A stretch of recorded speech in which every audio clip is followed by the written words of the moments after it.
We are one with you in building a cleaner environment for your family. We gave the world the first air cleaning paint with crystal active photocatalytic technology. We share the Filipino spirit of wanting a better future for our families. We celebrate your milestones with you. Whether together or apart, as long as you are aspiring for a better tomorrow, we are there at your side.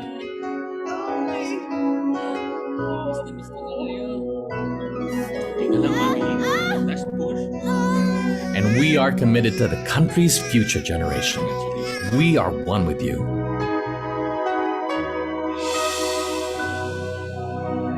We support deserving students and provide them with the means for an education.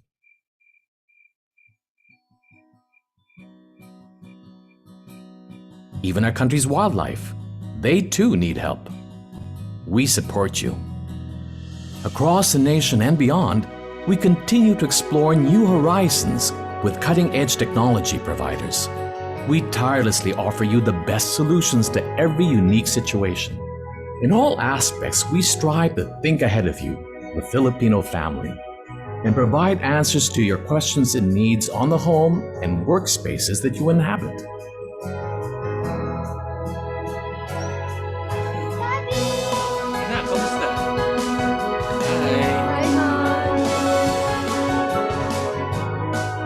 We are explorers in our world. We are innovators in our craft. We have been your partners since 1953, and we are committed to continue understanding and serving your needs. Because we are Boysen.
Okay, so this event is also not possible, of course, without UAP CDO Chapter. And so I would like to call on our current president, Architect Juan Esposo, to formally welcome us all to ANDDO 2021.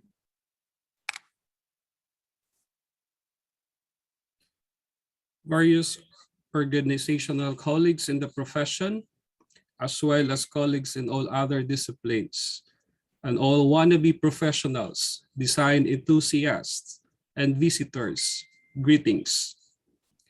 On behalf of Cagayan de Oro chapter of the United Architects of the Philippines, we would like to extend a warm welcome to you all for this third edition of the Architecture Design de Oro lecture series and our first ever virtual design tour series.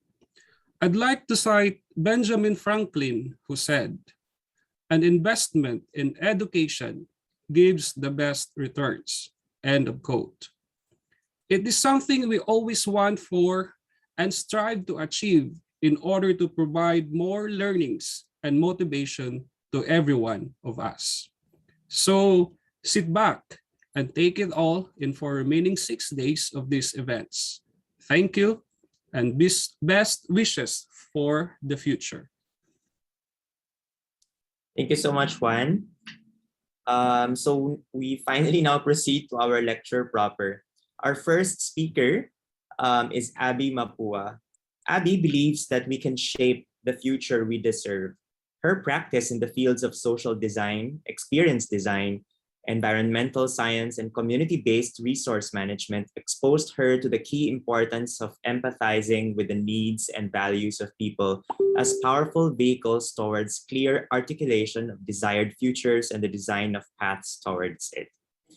Having worked in the intersections of academia, local communities, and the private sector, presented her with the opportunity to cross-pollinate various disciplines and facilitate research and co-creation.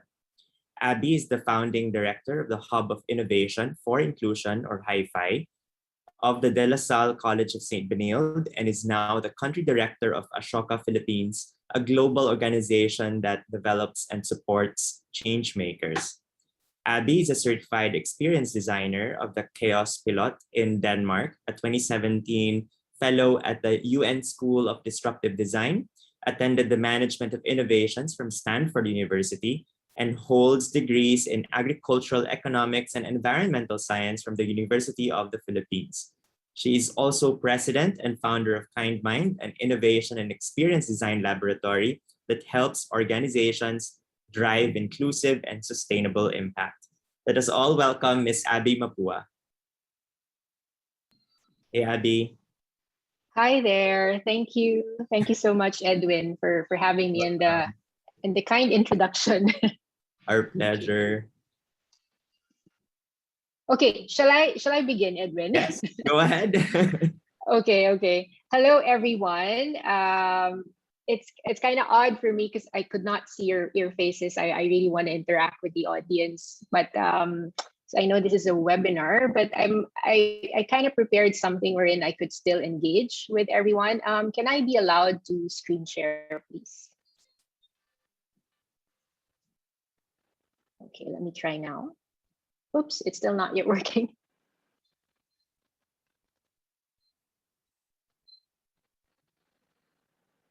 How come okay, now there you go.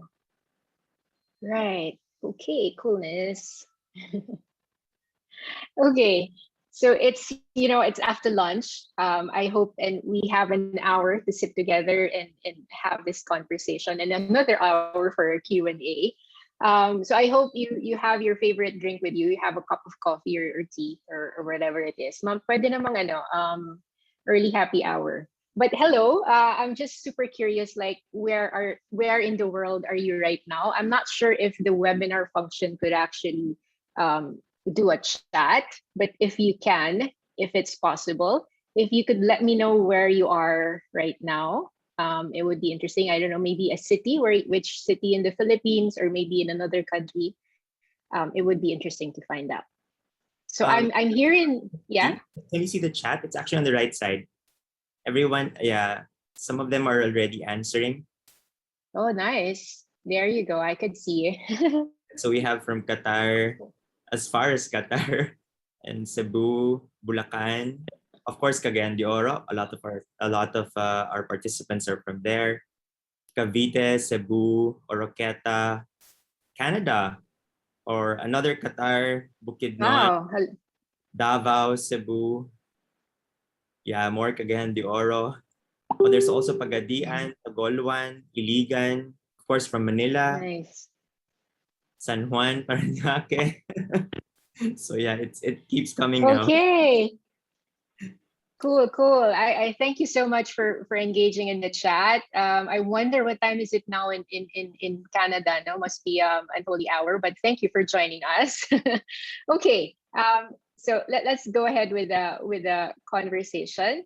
I have actually another question, but I'm just gonna test this one if my mentee will work. It's been having trouble earlier, but I'm just curious, like what has been giving you joy or inspiration lately? In the practice of design thinking, this is actually very important to always find what is it that's giving us joy or inspiration. So if you want to answer this one, it would be interesting to see a word cloud of your answer. So you just go to www.mentee.com and just use that number code before you answer, and just type in one answer on what's giving you joy or inspiration lately. So I'm curious actually to see that. I'll come back to it in a while.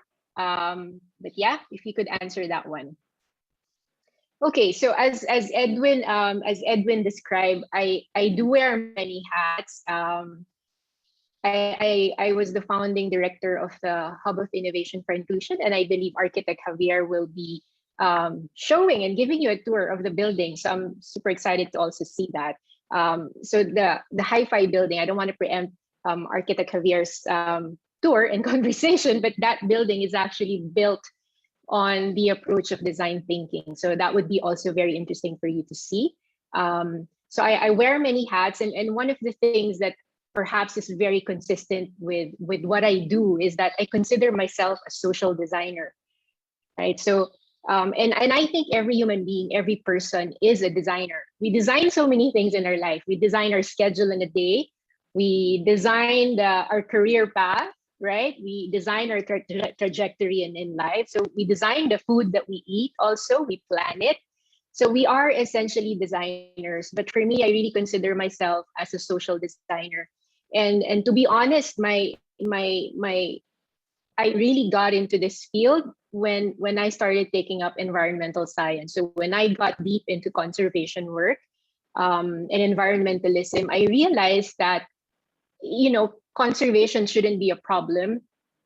If we leave nature on its own, really, but the problematic part are the human beings, us, each one of us, right? So I realized that for us to actually achieve a lot of our goals, a lot of the changes, a lot of the transformation that we want to see in society, it has to be that we influence human behavior. We need to shape human behavior. And this got me into the rabbit hole of social design. So I perhaps a few things that I'm going to be sharing today are case studies from all over the world, but also I want to bring in my own practice with KindMind. So with KindMind, what we do is we influence, we shape human behavior because we want to drive transformation. And the means to actually driving transformation is through meaningful experiences. You probably will wonder why experiences, and this is something that design thinking is also able to provide, fulfilled, is the design of experiences. So I honestly believe that experience is the most powerful lever of change and transformation. When we listen to stories, we actually listen to experiences, right? And it moves us. When we actually make decisions, we make decisions based on our personal experiences. Our behaviors change because of our personal experiences as well. So one of the icons, one of the rock stars in my life is Nobel laureate, Daniel Kahneman. So if you're familiar with Daniel Kahneman's work, he talked about each person having two selves. Within us, there are two individuals or two realities. So one is the experiencing self, and the other one is the remembering self. The experiencing self just experiences everything from time to time, all experience. But it's not able to store it. Just like, when you have a laptop or a computer, you're not able to store everything, right? You have a certain amount of storage only. And it's the same thing with us. We only have limited storage. That is why the remembering self is quite powerful. And the remembering self will only remember and store meaningful experiences. And it is these meaningful experiences that will shape the way we are, the way we decide, the way we behave, the way we interact with others. So that's why I feel like shaping experiences is a very powerful thing that we should be thinking about when we want to drive want to drive transformation. And I know in space design, it does have the capacity to evoke certain emotions and certain experiences as well, facilitate certain experiences. I'll just quickly go through a few of the projects that we did, which I feel gives us an idea of framing, right? Because this conversation this afternoon is actually a crash course into design thinking. But more than a crash course into design thinking, I want to zero in on a few steps of design thinking, which is the first two steps of design thinking. And it's really about, how do we reflect and really think about the problems that we have, the challenges that we have, and how do we see it as opportunities for design. So one of the few projects that we did was with GCash. Maybe this was around 5 years ago when they were fairly new. We thought about, how might we better reach and serve 1 million unbanked Filipinos. So if you think about the framing of the problem, it is not framed in a way that immediately gives you a digital medium right away, right? But the spectrum of solutions could be very wide, right? How might we better reach and serve 1 million unbanked Filipinos? So the solution does not need to be digital. So what we did is we encouraged the staff and employees of GCash to actually go on what we call some sort of a research safari. And they talked to different people who are essentially unbanked. And what powerful insights that they got. They realized that a lot of Filipinos, we value relationships so much. The reason that we perhaps borrow money from this person or from this source is because there is a relationship that has been built. It doesn't quite matter if the interest rate is higher, but the relationship is much more important. For Filipinos, we need to be able to interface with an actual person. That's why sometimes digital could be very difficult. But again, I guess these were findings from 5 to 7 years ago. So perhaps things have been changing as we speak. Another project was with Coca-Cola. How do low-income households manage their finances and shift behaviors? This was a project done when there was how do you call this one? The economy was really down, and there was increase in poverty rate. So perhaps this is also quite similar to what we're experiencing now. And it's very interesting that the insights that we got was that they have refrigerator, but they do not turn it on just to reduce electricity. So the refrigerator actually becomes storage, and it becomes a cabinet. They cannot afford to buy an 8-ounce bottle of Coke, but they still do want to have Coke. So this was how the Coke Sakto was actually born, right? Because an 8-ounce is not affordable, but how could we actually still, provide this product to people? So that Sakto Coke became a product. And it's interesting also for a lot of Filipinos, even through hardships and weekends, there is a Coke bottle at the table. So these are a few projects, and you will see a few of them later on. It's interesting that in the work that we do, we always choose not to do things the same way. And that is a fundamental belief if we want to drive transformation, right? If we want to drive transformation, we want to drive change, it should be counter to compliance. And this might be tricky for some people, but I feel like if we really want to address problems, we cannot keep using the same kind of process and approach, because we will end up with probably the same result. So we need to think of new ways of doing things and probably new thought processes as well. So in the field of human-centered design, if we really want to address problems, we encouraged a culture of curiosity, of creativity, and collaboration. So these are three very important, if ever, these are pillars in the practice. And these are the exact pillars that will allow us to reflect and reframe. So in the practice of design thinking, I know it becomes really fun when people think about ideation and prototyping and then testing and getting feedback.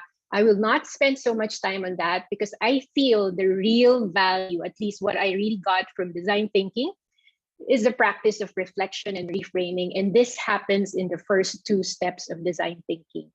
So if you don't mind, I want to spend time on those first 2 steps. So design thinking is actually a collaborative problem framing and problem solving approach, which is centered on empathy for the user. So it's interesting, it's collaborative problem framing, very important. Before you actually go to problem solving, you first need to frame the problem properly. So it's very important that we do problem framing in a proper way, so that we don't arrive with knee-jerk solutions. We don't arrive with solutions that are not resonating with people, right? We do not arrive at solutions that's just authored by one person and it's not founded on empathy for the client or for people who we're designing with. So this is design thinking. I love this quote from Rachel Goodrich, which talks about empathy. Really, what is empathy? It's about walking with somebody, but instead of wearing your own shoes, you wear that other person's shoes and you walk together. right? So it's not sufficient that you just have a conversation, but you really be able to put yourself in another person's shoes. And I know this is difficult. I know this is tricky if you have a few hours to spend time with a person. That's why in a very rigorous practice of design thinking, we do something what we call an ethnography, wherein we really immerse in the person's life, in their context, in the space where they live, so that we experience the everyday things that they experience, so that we could empathize with them in a much more profound way. So the first lesson, so I'll probably give you three major lessons, three major points in design thinking. The first one being, let pain be your pilot. I know this is a song by Sting. I'm not sure if that is the title, but it's somewhere there in the lyrics, let pain be your pilot. So what this means is really a lot of times we talk about, we always hear this one, follow the heart, right? Follow your heart. In design thinking, I urge you, do not just follow the heart. It's important to follow the heart, but more importantly, follow the heartaches. What makes people's hearts ache? What makes them emotional? What makes them cry? What hurts them? What pains them? What challenges them? So let pain be your pilot, and that will be a very powerful tool for leveraging transformation and change. So this is the how do you say this one? This is the 5-step. This is the basic 5-step process of design thinking. And perhaps in other organizations, they would have different iterations of these steps, but this is coming from Stanford University's design thinking with IDEO. So the first step is really empathy. So it's grounded in empathy. So empathize. The second step, which I love, is the define step. Define step is here. This is where we actually frame the problem. And then ideation, prototyping, and testing. So these are the 5 major steps of design thinking. But if I show you, if we further break down what happens in each step, you could see that in the first 2 steps, empathize and define, we actually see this one as the inspiration phase. This is where we get the bulk of the data that we have. This is where we get the inspiration to actually be able to go to the next phase, which is to ideate, right?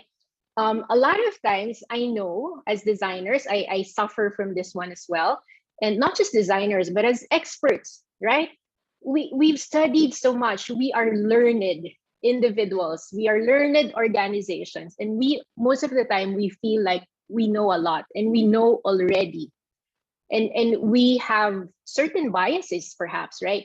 So most of the time, we skip the inspiration part because this is actually hard part. And we go straight to ideation. We ideate based on assumptions that we have of people. We ideate based on stereotypes that we have, right? And then go straight to implementation. But the beauty, again, that's why I love this approach. I love the methodology of design thinking is precisely because of the first 2 steps: empathize and define. In empathy, you have to deeply understand, you need to carefully observe, and you need to develop a point of view. And the point of view is actually an interesting part, because this is where, when the person or the audience that you're designing with and the designer perspectives come together and you develop a shared point of view. Okay, so before you actually go to ideation and implementation. I'll show you another visual for design thinking. So we talked about inspiration, ideation, and implementation, right? In the first 2 stages, again, in the empathy part and the define part, we see a divergence, right? It's a flare. You don't judge anything. We always say in design thinking, you come in with a beginner's mindset, right? You leave your ego, your biases, your expertise at the door, because you cannot be an expert of somebody else's experience, right? So you see here a divergence of data, a divergence of information and perspectives. So you are just rendering yourself open to what you're hearing, what you're observing and what you're listening to. So you see a divergence, and then you go into a convergence wherein you start developing a point of view, right? And then when you ideate, again, you go into a flare or a divergence wherein you don't have judgments.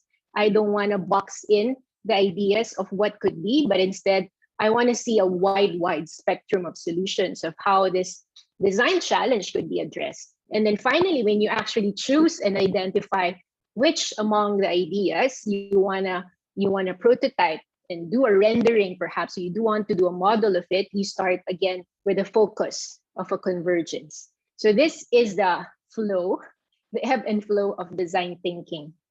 So again, just want to emphasize that the framework is focused, empathy with a person or with a specific audience.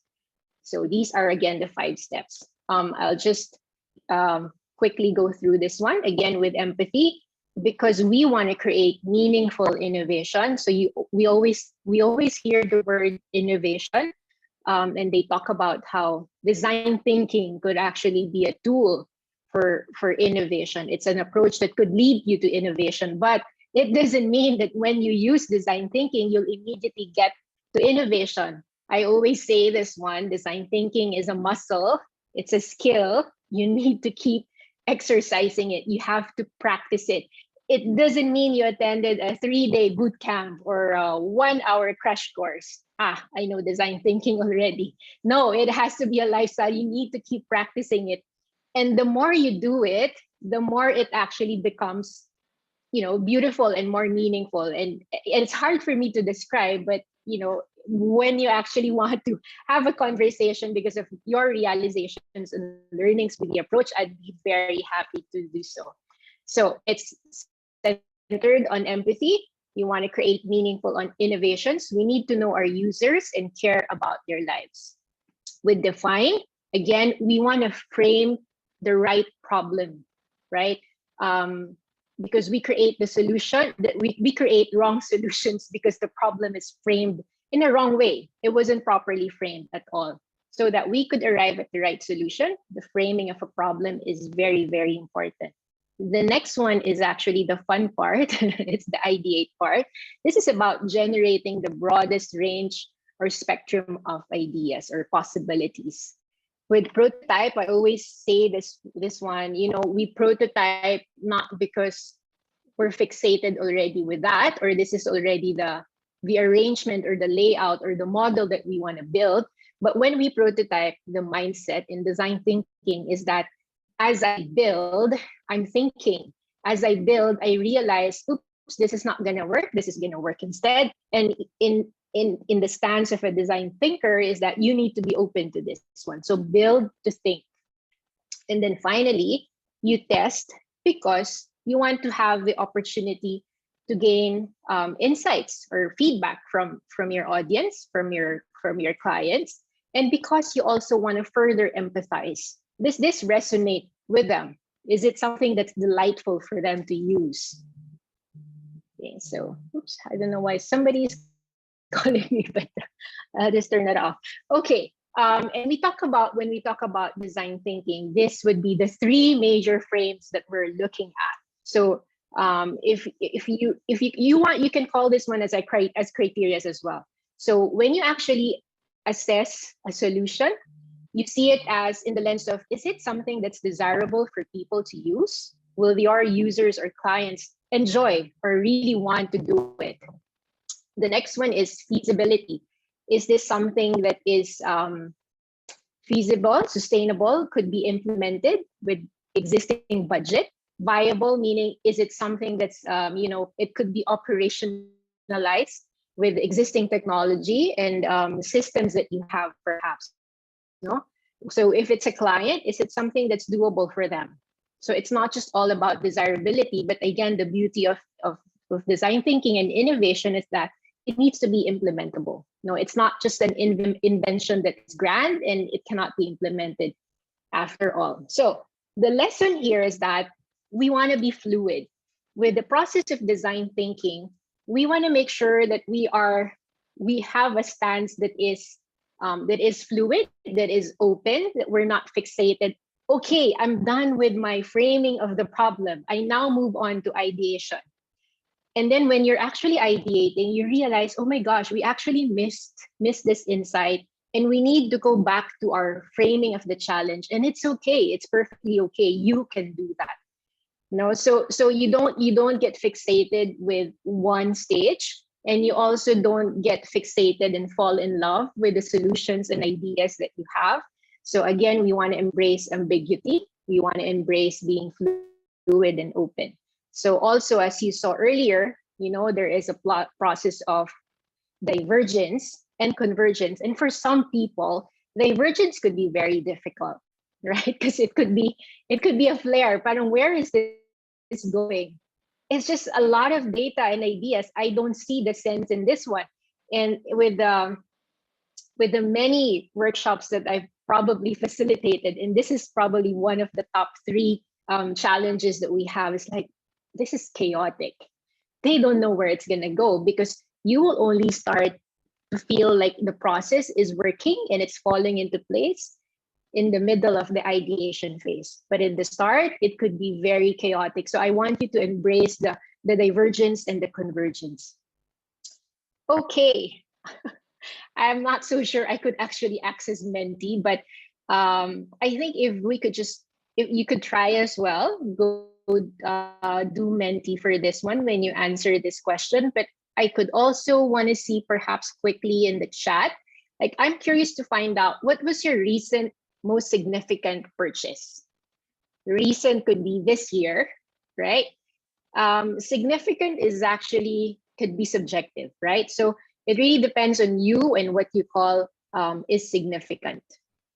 Okay, so if you could type your answers in the chat, and if you could also go to Menti and answer it there, because I'm curious how the word cloud would look like later if I get access to it. So I want to see the chat. Not yet. Oh, okay. Dine out with my uncle. Okay. You know what? Blue light filter eyeglasses, they're expensive. I guess it also depends on the brand, but you're right, they're expensive. Okay. So where am I going here? So I hope you were able to think about it before I divulge what this is about. If you could please answer. What was your recent most significant purchase? And what is actually happening here, and what we saw, is that people's decisions are based on our purchases. Our decisions on our purchases is actually based on three things. So one is our functional reasons. I need new running shoes, right? I'm always running. I need my feet are super important. I need good shoes, right? Or maybe I just need basic running shoes. So function. Is it an emotional purchase? When it depends. I don't want to be stereotypical about this one, so I'm not going to use that example. But sometimes, choice of phone or laptop or computer could be an emotional purchase. It especially if you have a certain brand, right?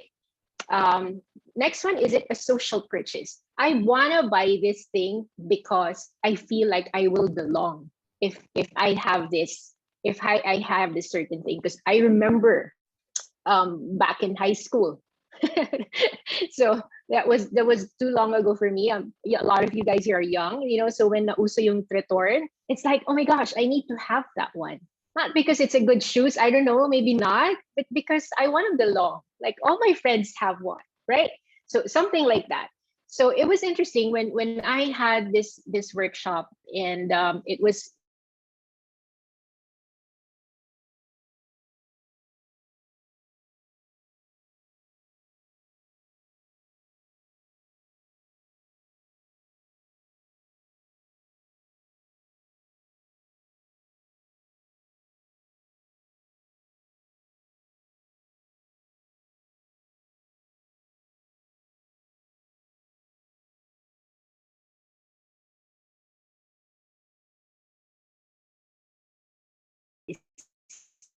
dysfunction.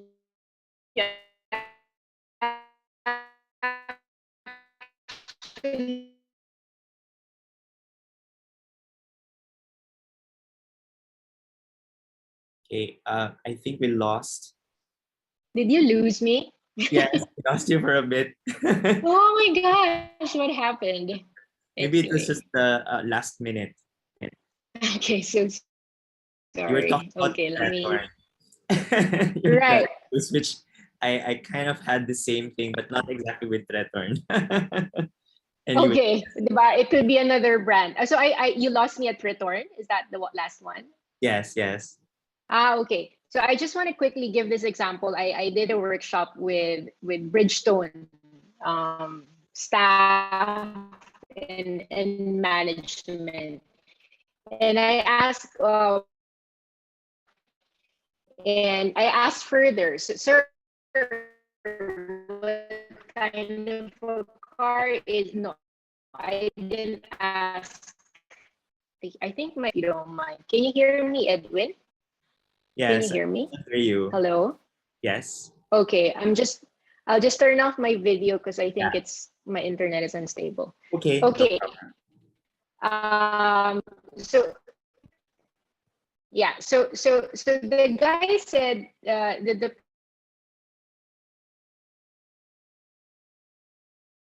right?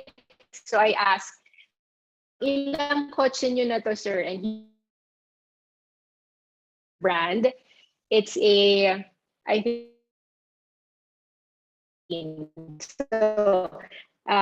so we both know that he agreed with me that it was actually an emotional purchase for him. It's not a social purchase, but it's definitely an emotional purchase. When we actually design for people, we need to have an understanding. Going to be just a functional one? Is it an emotional, or is it a social need that we're trying to fill in for this person? I want to quickly share this video by Hartmut Eslinger.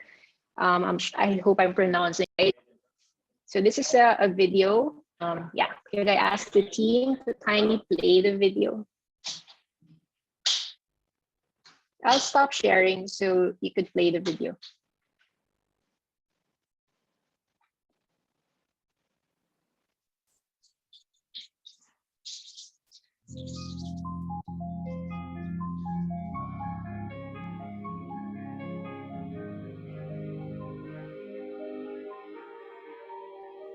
In 1982, there was no design scene in America. Everybody was a corporate suck it up. Then I just felt the world is full of idiots when it comes to design. And decided to make my own company. People say, good. I mean, you can say that form for dysfunction has been abused as an excuse for shitty design. And absolutely boring, inhuman architecture. Products are not for themselves, products are for us. And that must be understood that it's not about aesthetics and being Ian, cool, how's the whatever. internet? It's about the real life. It's living real life. People want to be convinced Yes, by my internet is bad. emotion, not by Russian.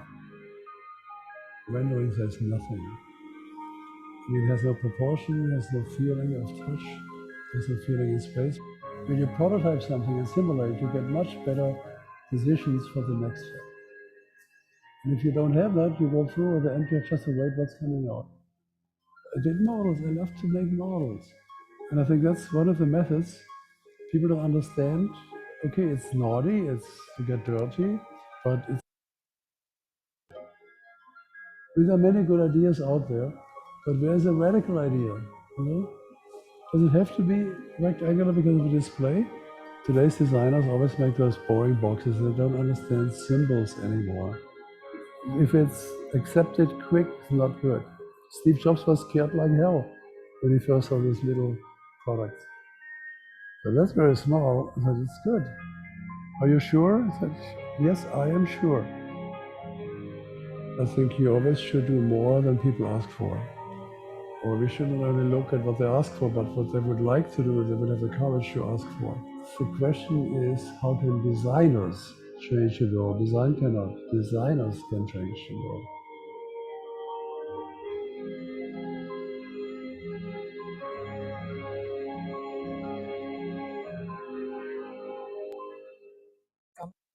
Okay, right. Can you hear me now? I hope this is better. I changed connection. Yes, it's much better. Okay. All right. Thank God. Okay, great, great. So I hope you enjoyed that video.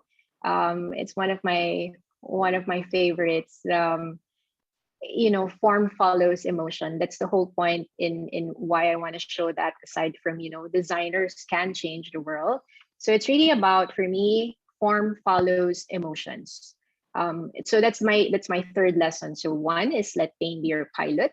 Second is be fluid, and the third is form follows emotions. And I wanna continue building on this one. And I wish it was so easy to interact with everyone. But if you want to answer in the chat, please feel free to do so. So if you are a barista, right? So you are a barista, perhaps you are in Starbucks or Toby's or Bose or whatever coffee shop, and you have that jar there and you say tips, right? And this is what you get. And most of the time, this is not, people do not really bother with putting anything, right? So, but if you want to employ design thinking, what would you do so that you, number one, you would resonate with your customers in the coffee shop, with the cafe, and also get your goal, get your agenda of getting more tips. I want to see what you will do. So maybe if we could see that in the chat. I cannot open my chat box because you will also all see my chat box because I'm in screen share. But yeah, so maybe think about it, what you will do. But it's interesting that this is what one barista did. So what he noticed is that he observed is in the coffee shop, there are many pet lovers. And these are different kinds of pet lovers with different kinds of pets.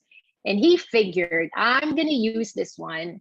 This is an emotional thing for my customers in the coffee shop. They love their pets so much. So there's the question here, right? So today, are you a dog person or are you a cat person? So if you're a dog person, put your money here. If you're a cat person, put your money there. So of course the dog people would probably want, I want more people to show that more people are dog people. So I'm a dog person. So they'll probably put more money here. So he raised a lot of tips, essentially. Okay. So my point here is that what is empathy actually? So empathy is really about immersing, observing, and engaging. So if you see this as a classic perhaps of an anthropologist, this is probably a stereotype of an anthropologist or somebody who works in the field, a field worker or a community organizer. You spend time with people, you eat with them, and you eat the way they eat. So if it's like picnic style, sitting down on the floor and using your hands to eat, then you join them doing that, and you get to experience how it's like, and you have that conversation with them. So this is about empathy. Is really about immersing, observing, and engaging. So it's not enough to just immerse and observe and listen. Very important and forgotten is you really need to engage. You find out the stories that they have. You find out the emotions that they have towards certain things. Be curious about them. And so in design thinking, we always say assumption is an enemy. So that's why I always say, you come in here in the practice of design thinking, you have to leave your biases. You have to leave your expertise at the door. You are not an expert in how they want to live or how they want to use a space, right? So they are the expert in that. So assumption is the enemy of empathy. If we have assumptions about, okay, this person is middle-aged, she's a professional, she probably, think and behaves like so and so. So that is an enemy of empathy, and really finding out what is resonating with a person. So when we talk about empathy, we're looking at, immersion in the context of the person or the group of people we're trying to understand. So we do space and environmental mapping. We don't just look at the immediate house or room of a person, but we actually walk the neighborhood, right? So we work alongside them. If ever, it's good to do a homestay. We have interviews. We also use secondary data. And most of the time, this is actually what we see in a person is really just what is on the surface, right? So what we hear and what they say, and that will be the basis of how we know or understand a person. But really more deeply in each one of us, what's our thought process? What do we really feel? What do we aspire for? What do I value in life? What are my fears? So a lot of times, we only get to see the surface of a person. It is the goal that in design thinking, you get to see what's under. And, as an iceberg, really, we realize that it's so much more bigger and denser and a bigger scale when you actually unearth, when you actually go deeper. So this is what we want to discover in a person.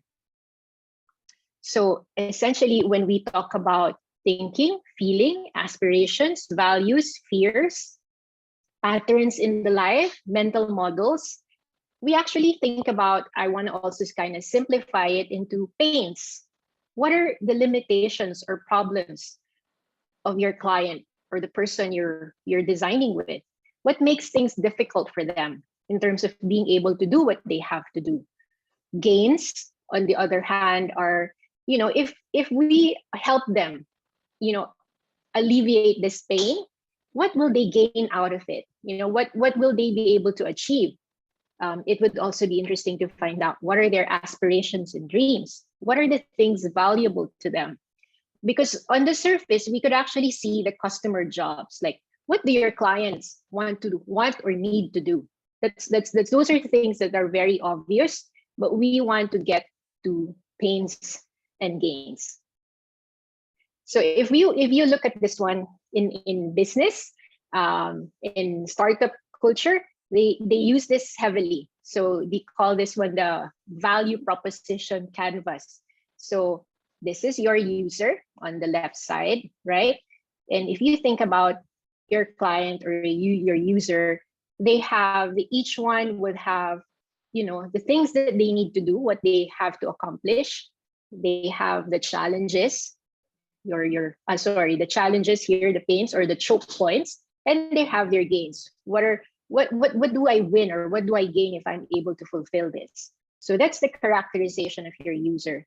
And a solution, on the other hand, if you are a designer, the goal ideally is that do we create pain relievers, right? We have a clear understanding of the pain. Do we create pain relievers or do we actually create gain creators that will allow us to actually create certain programs or products or services that will fulfill the jobs to be done? So I hope this is kind of making sense. I wish I could pause and ask questions. Okay. One classic example, this is probably a 1950s poster of Revlon.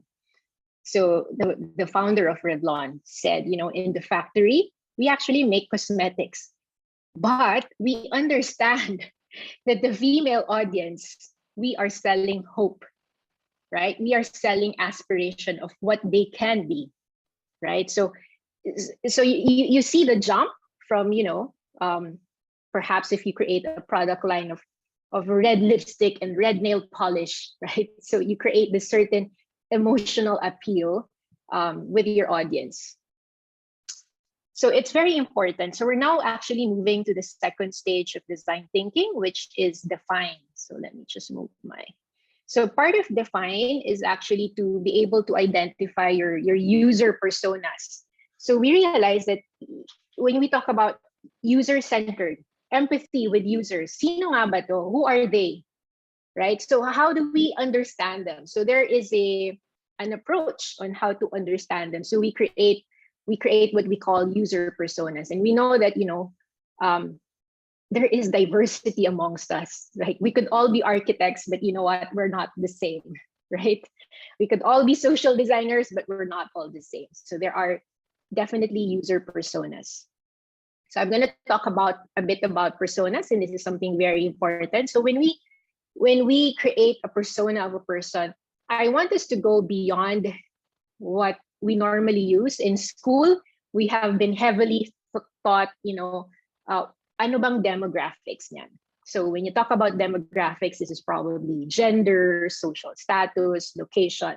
So when I asked you, where are you from earlier when we started, that's just a demographic, So when I asked Edwin for the list of the registrants, I could see there are a lot of students. Again, that's just a demographic, but it would be interesting to find out what is the psychographic of the audience. What is the psychographic of the persona? When we talk about psychographic, this is behavior, values, beliefs, attitudes. So AIO, sorry, I just made a shortcut, is attitudes, interests, and interestingly, opinion, right? And now in a society in the Philippines, not just the Philippines, but globally, a lot of polarizing opinions. This is something that's very interesting to capture the psychographics of a person. And again, because we are now in the 21st century, this aspect of technographic is also very important. What is the capacity of a person for technology? And technology could be very broad, but maybe for this example, we're just going to talk about digital online technology. So is the person a content creator?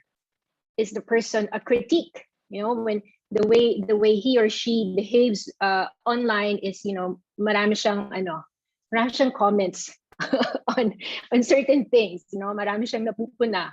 Or he likes to review, he or she would like to review stuff and really put it out online. And it doesn't always have to be online as well, right? So it could be different kinds of technology. So is the person a collector? Is the person a joiner?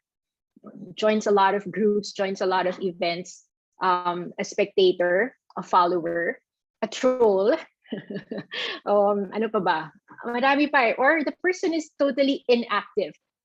There are also people who totally just, I don't want to be on Facebook or Instagram. I only have a certain platform where I'm found. Probably it's just messaging apps and that's about it. But in terms of having a profile, they don't have. So it's very important to understand the persona according to these three major things. And you could go beyond this one, but I think these are basic characterization of a persona. I hope that's making sense. So I'm interested also, if you could, type this one in the chat. In the audience, I'm thinking about what is your technographic persona. So for me, I'm thinking, I'm kind of a creator, but not really. I don't really put in a lot of time in the creating. So just put it out there. What do you think is the best description of your technographic persona? I'm just curious to find out from the audience. This is an example of how we would, when we study perhaps a certain person and we want to put a boundaries to it, we want to put order to the chaos of data. So we type up what we learn about the person. So perhaps you have, a name for this kind of persona. So for example, this persona apparently is an experience junkie. No? So we put some sort of a label. No, so and then we say, what are the characteristics of this guy who is an experience junkie? So seeks out authentic local experiences. Must try a list. It has a must try list for every country. So every country to visit, meron siyang pupuntahan, meron siyang list of what I need to be able to experience and try. Values the story behind something. So it's not just an experience for an experience sake, but wants to find out the story behind those things, behind the things that he tries. Travels light and is low maintenance. Probably this one would go couch surfing, no? Integrates work and leisure. So this is probably a person who would stay in a place much longer than just, your average 3 days or 2 weeks for a vacation. No? So make spontaneous decisions as well. So, and then we actually capture also specific quotes that we have on this person. It's very important that we capture specific quotes. So, for example, I went to the same hawker center 4 times because it gives me the real Singapore experience. So it's very interesting that we capture this statement because this is very telling. This gives us insight into this person. I'm not a shopper, but if it's something unique, I'll go out of my way to buy it. Now, if I'm gonna have this conversation with a person, I'll further probe what is unique to you, right? So I want to further understand what is unique to you. Okay, so based on this persona, I know we have insights that this person needs flexibility, values authenticity, and responds to stories. Okay, so we have to understand that people have a journey to make, right? They are here, and we want to help them achieve that agenda, that goal. For example, a person wants to, where am I going to eat? It's Friday night. Where am I going to go? Where am I going to eat? It's my time to go out. So where am I going to go? So they have a problem to solve.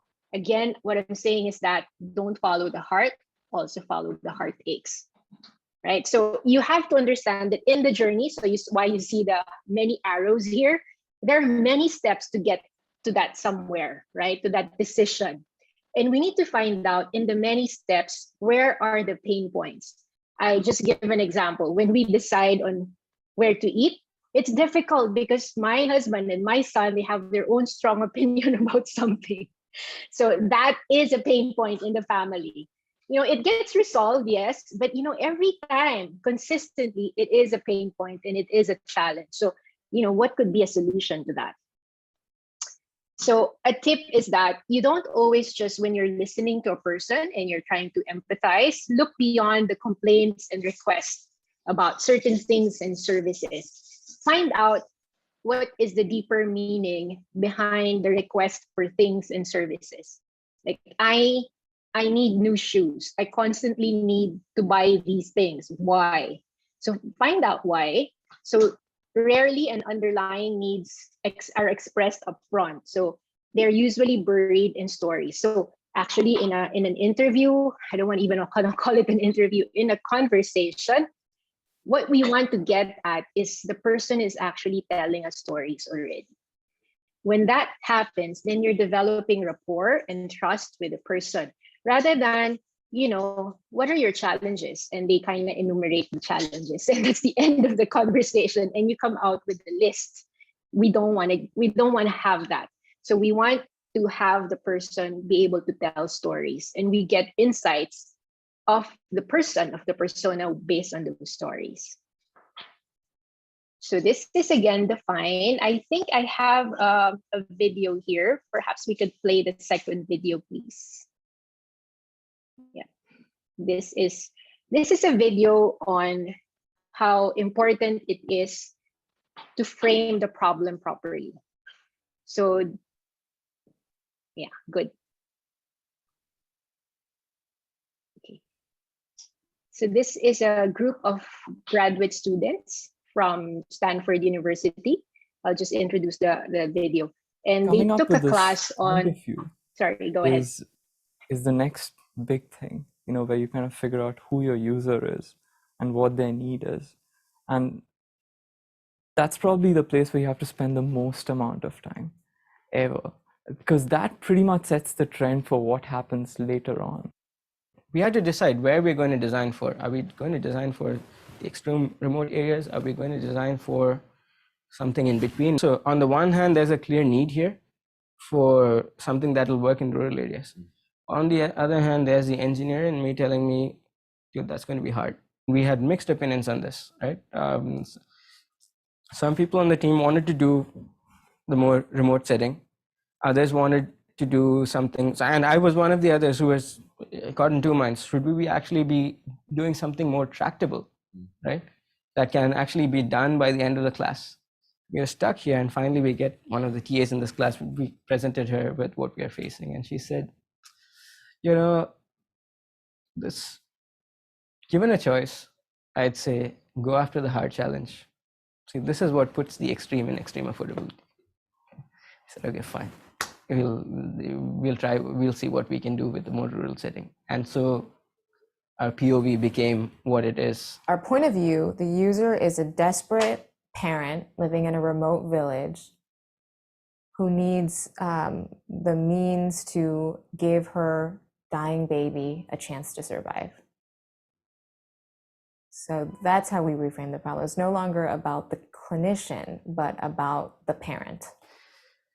We've also taken a step back from incubators, and we're saying that we're trying to give these babies a chance to survive. That's where we defined the problem, and that's where we said, all right, we're going to try to do something, and we always for this user and for this need, and we always we posted it on our sort of our whiteboard, and we'll always go back and say, okay, are we still addressing this point of view?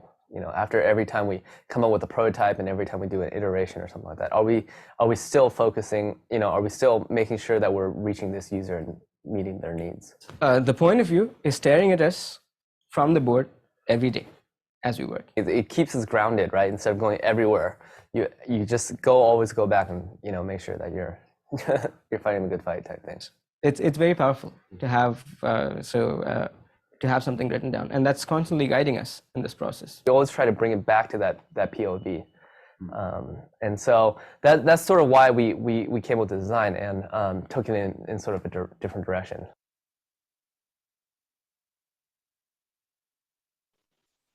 Okay, great. I'll give more context on. Sorry, I'll give more context on the video. So these were actually graduate students. So they're multidisciplinary graduate students from Stanford, and they took an elective class. Actually, it's called Design for Extreme Affordability. So they were given a design challenge in India, but they need to choose like which problems in India do they want to solve, and the problems that they had were, you know, from urban setting or from remote areas, right? So if you heard from the interview, is that the engineering students were actually thinking about, let's do the one for the urban areas, because, you know, we'll be able to, they want to be able to show their skills in engineering, like, you know, be able to come up with certain technology that they could exhibit their skills in engineering. But then they realized that the hardest thing, really, the one that would answer the objective of the class of extreme affordability is if they actually design for the ones in the rural areas. So the design problem was really, you know, there are a lot of women who would give birth and they needed an incubator. Incubators are so far from them. And then when they realize, is there a lack of incubator? Is it really just about, you know, having an incubator and putting it in the rural areas? Apparently, it will not work. When they visited the place, they realized it will not work because there's no constant flow of electricity in the rural areas. The incubators will not work. So it needs a certain continuity in electricity, and also a certain power level. It needs a certain temperature as well. It needs certain kinds of technicians, which you won't have access to in a rural area. So that was the challenge. And this was the solution that they created. It's called Embrace.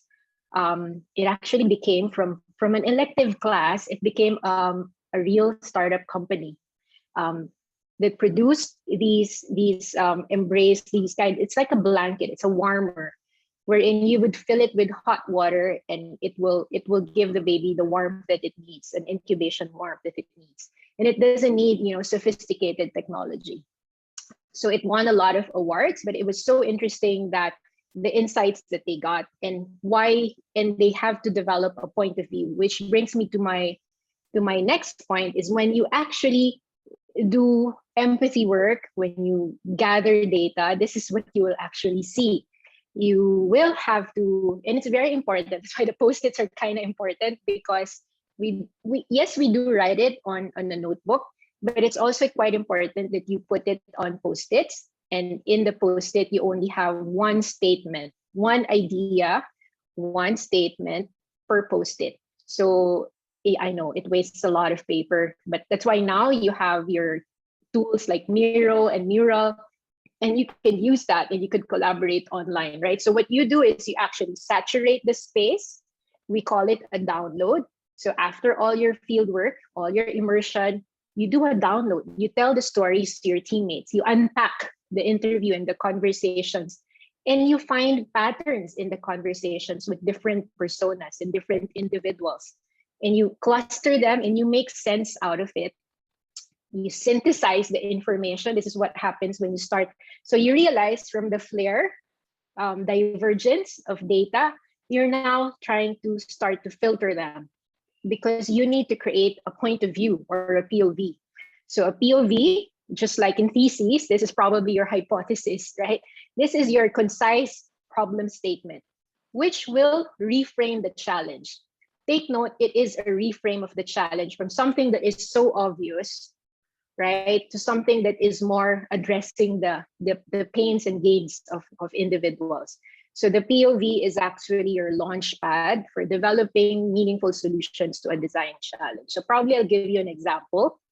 So normally, this is how we would frame it. You identify the user, the need, and of course, there is a surprising insight, right? And the surprising insight is something not easy to find. That's why you really need to immerse.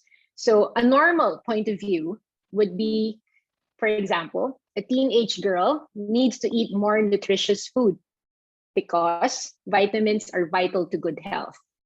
That's kind of given, right? So probably if you put this in a question, how might we encourage teenage girls to eat nutritious food because it's good for them? Okay, it's not resonating enough, and I'm sure if I design a product or a program according to this, it will probably not be. If you still remember the 3 frames, the criteria: desirability, viability, and feasibility, it will probably not be desirable. Okay, so why not develop a POV with a surprising insight? So I would call this one POV with an oomph, right? So meron siyang X factor. So let's read it. A teenage girl with a bleak outlook needs to feel more socially accepted when eating healthy food, because in her neighborhood, a social risk is more dangerous than a health risk. And this is what you find out because you spend time with a young girl, with a teenage girl. So now, if you notice, if I now start going into ideation based on this point of view, my set of solutions will be very different from the first one, right? Because now in the second one, I need to consider a surprising insight, which is social acceptability. I still need to feel accepted, cool, right? Part of the gang, part of my peers. So I still need to do that while at the same time achieving my goal as a designer or as an organization of having this girl eat good food. Okay, so I hope this unfolds, and then this is perhaps really just more a deconstruction. Again, what you need is to identify the user, but if you notice, the user is not just a demographic. See, I describe the user with some sort of a psychographic, right? And if you could further put more content on how this user behaves and how the user is like, it is so much better. A clear need and then an insight about this person. And then after the POV, you start creating now your design challenge, your how, and we call it a how might we statement. We always start with how might we, but I guess, it doesn't have to be that you always start with this one, but you start with a question. And we write it in a how might we statement because we want to open the conversation to a framing of a problem as an opportunity rather than, it's just a compelling problem and it's just enormous. But we want to frame it in such a way that it's the launch pad, it's an easy jump off point, actually allowing me to think about solutions already. So again, you start with how. We recognize that with a how question that there is a spectrum of solution that exists. With might, we know that it's exploring possibilities. We're not fixated. And then with we, because we want to do it together by empathizing and co-creating with the person we're designing with. So this is an example of a reframing. And I guess, you don't get to a reframe if you don't really reflect. So if you look at this photo, we ask this question, what does this girl need? And probably we'll say a ladder, a chair to get that book, perhaps a bookshelf so the books don't topple over, right? But what if we separate the problem from the obvious solutions, right? The problem is we frame it again, what does this girl need? What if we frame it in a way that there is no solution yet in mind? So the problem is the girl needs to reach. So reframe in terms of what are the ways to reach. So now we're not fixated on a certain medium or platform or solution in terms of reaching, but instead it opens our eyes and hearts and minds to what are the many ways that we could reach. Perhaps we could create something unique. Another perspective would be, what would this girl need? If the client, if the user is a person with disability, how would we? How might we?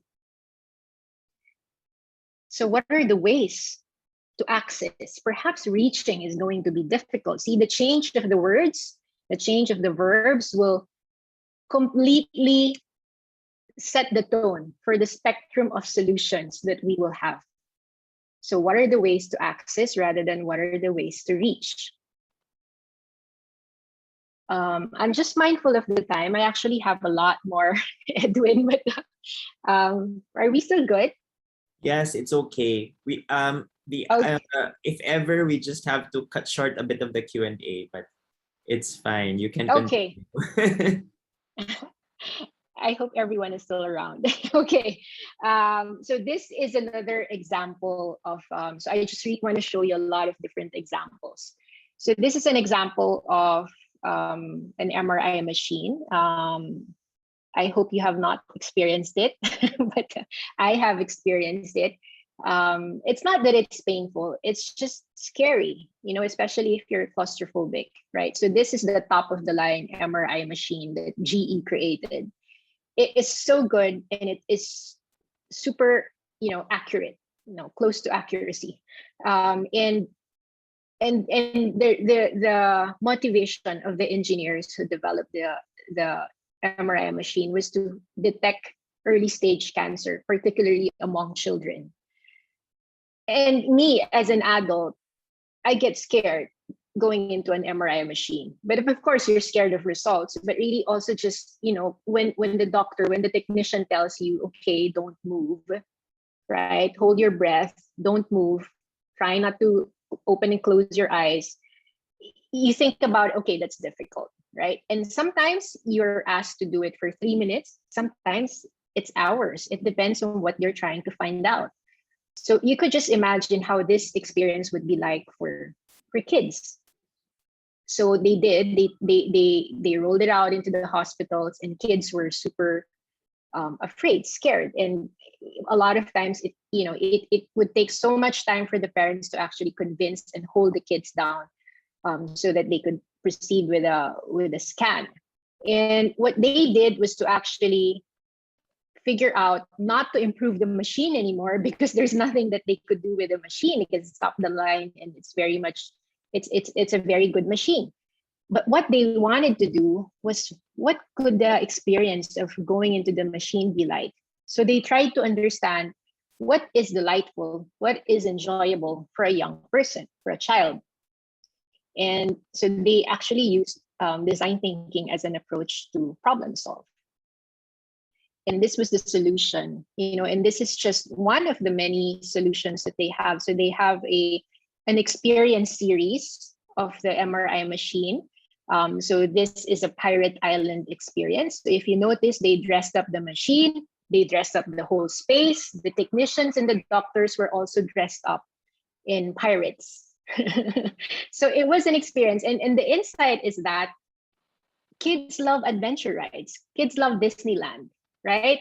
What if we could bring this experience in the hospital, in the MRI machine? Will it be possible? It is. It has been possible, and it was such a huge success that after one go, kids would want to have another one.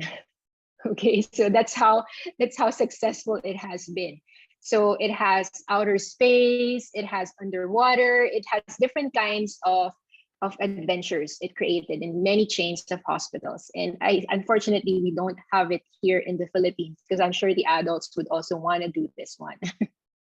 Okay, now this was something I personally worked on. So I consulted with Coca-Cola, with KindMind, and they posed this question: how might we reimagine recycling? So this was the question that they gave us. And I was thinking about, I think Coca-Cola was named as one of the top 3, top 5 marine polluters in the Philippines, right? Or maybe even in the world, because of all the plastics. So they suffered such a backlash, a bad backlash because of this one. So they created this design challenge for young people to problem solve. But I said, I said that, the question is fundamentally wrong, because why? What do you think? It narrows down your solution to just recycling. So meaning it is still the use of PET bottles and really just to recycle it. So your solution set becomes narrower. So I talked about, if we want to change people's behavior, we need to redesign the whole market category. And I know that Coca-Cola is in a such powerful space because it is a market leader. It is a category leader. It defines how beverage is for the longest time, for decades, right? So I said, why not think about this question instead? How might the future of beverage look like? So if you are thinking as a market leader, you're not just thinking about recycling for Coca-Cola. What if you set the agenda of how drinking experience could be? So how might the future of beverage look like? Could it be this, dissolvable blobs, right? So you have one gulp of Coca-Cola perhaps in that. So another design challenge, this is not a project of mine. I just want to make sure I differentiate. This is a design challenge in Singapore, actually, in one of the oldest banks in Singapore. It's called OCBC. And they noticed that a lot of their clients are aging. So they're like 50s and up. So the millennials are not banking. The Gen Zers are not banking. So they asked the question, which is actually a very good question. How might we make banks interesting for millennials? So it was very much open-ended. Okay. So what they did was to immerse in the context of banking, understand what is the banking journey. How do people actually say, I make a decision to bank with you, right? But they also tried to understand the journey and the context and the experience of millennials and what do they prefer. So this is actually the solution. So they came up with a rebrand specific for millennials. So they came up with a brand, it's called Frank. So Frank by OCBC, which they eventually lost the name OCBC. They just labeled it as Frank. And if you look at it from the outside, it does not look like a bank. It looks like perhaps a tech store, right? Or an audio store. So this is how it looks like. So they create debit and credit cards that are fully customizable as well. So this was a project probably from 5 to 7 years ago, but it still remains relevant for me. So again, if you notice, because of the way they frame the question, it's not very limiting. The solutions were huge, a spectrum of solutions from credit card design to space design to name, right, to logos and everything else. It was a total experience design. Okay, maybe this is a video as well I want to share. This is a project that is, I don't want to preempt, but this is a project that is super unconnected, two unconnected things, and they were able to make it work. So this was done by Ogilvy. Okay, can we play the video? This is the third video. I'll stop sharing.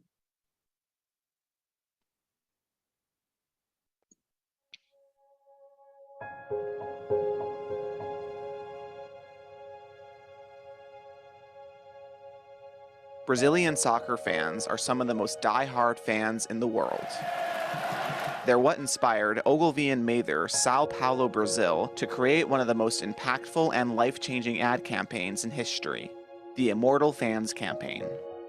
Focusing on the Brazilian Sports Club Recife's team's passionate fans, the campaign asks them to let their heart beat for their team forever by becoming an organ donor. The campaign created thousands of organ donor cards and had actual patients waiting for a transplant speak to fans directly. Os olhos vão continuar assistindo o esporte. Seus pulmões continuarão respirando pelo esporte. Prometo que o seu coração sempre baterá pelo esporte. This ingenious and passionate campaign caused organ donations to skyrocket 54% in the country. More than 51,000 fans of the club pledged to donate their organs when they died so that their body and spirit can cheer for Sports Club Relief for all time. This unique and impactful public health campaign took home the top honors for the promo and activations category at Cannes Lions and serves as an amazing and life-changing marketing effort by Ogilvy and Mather, Sao Paulo, Brazil, to help change the world.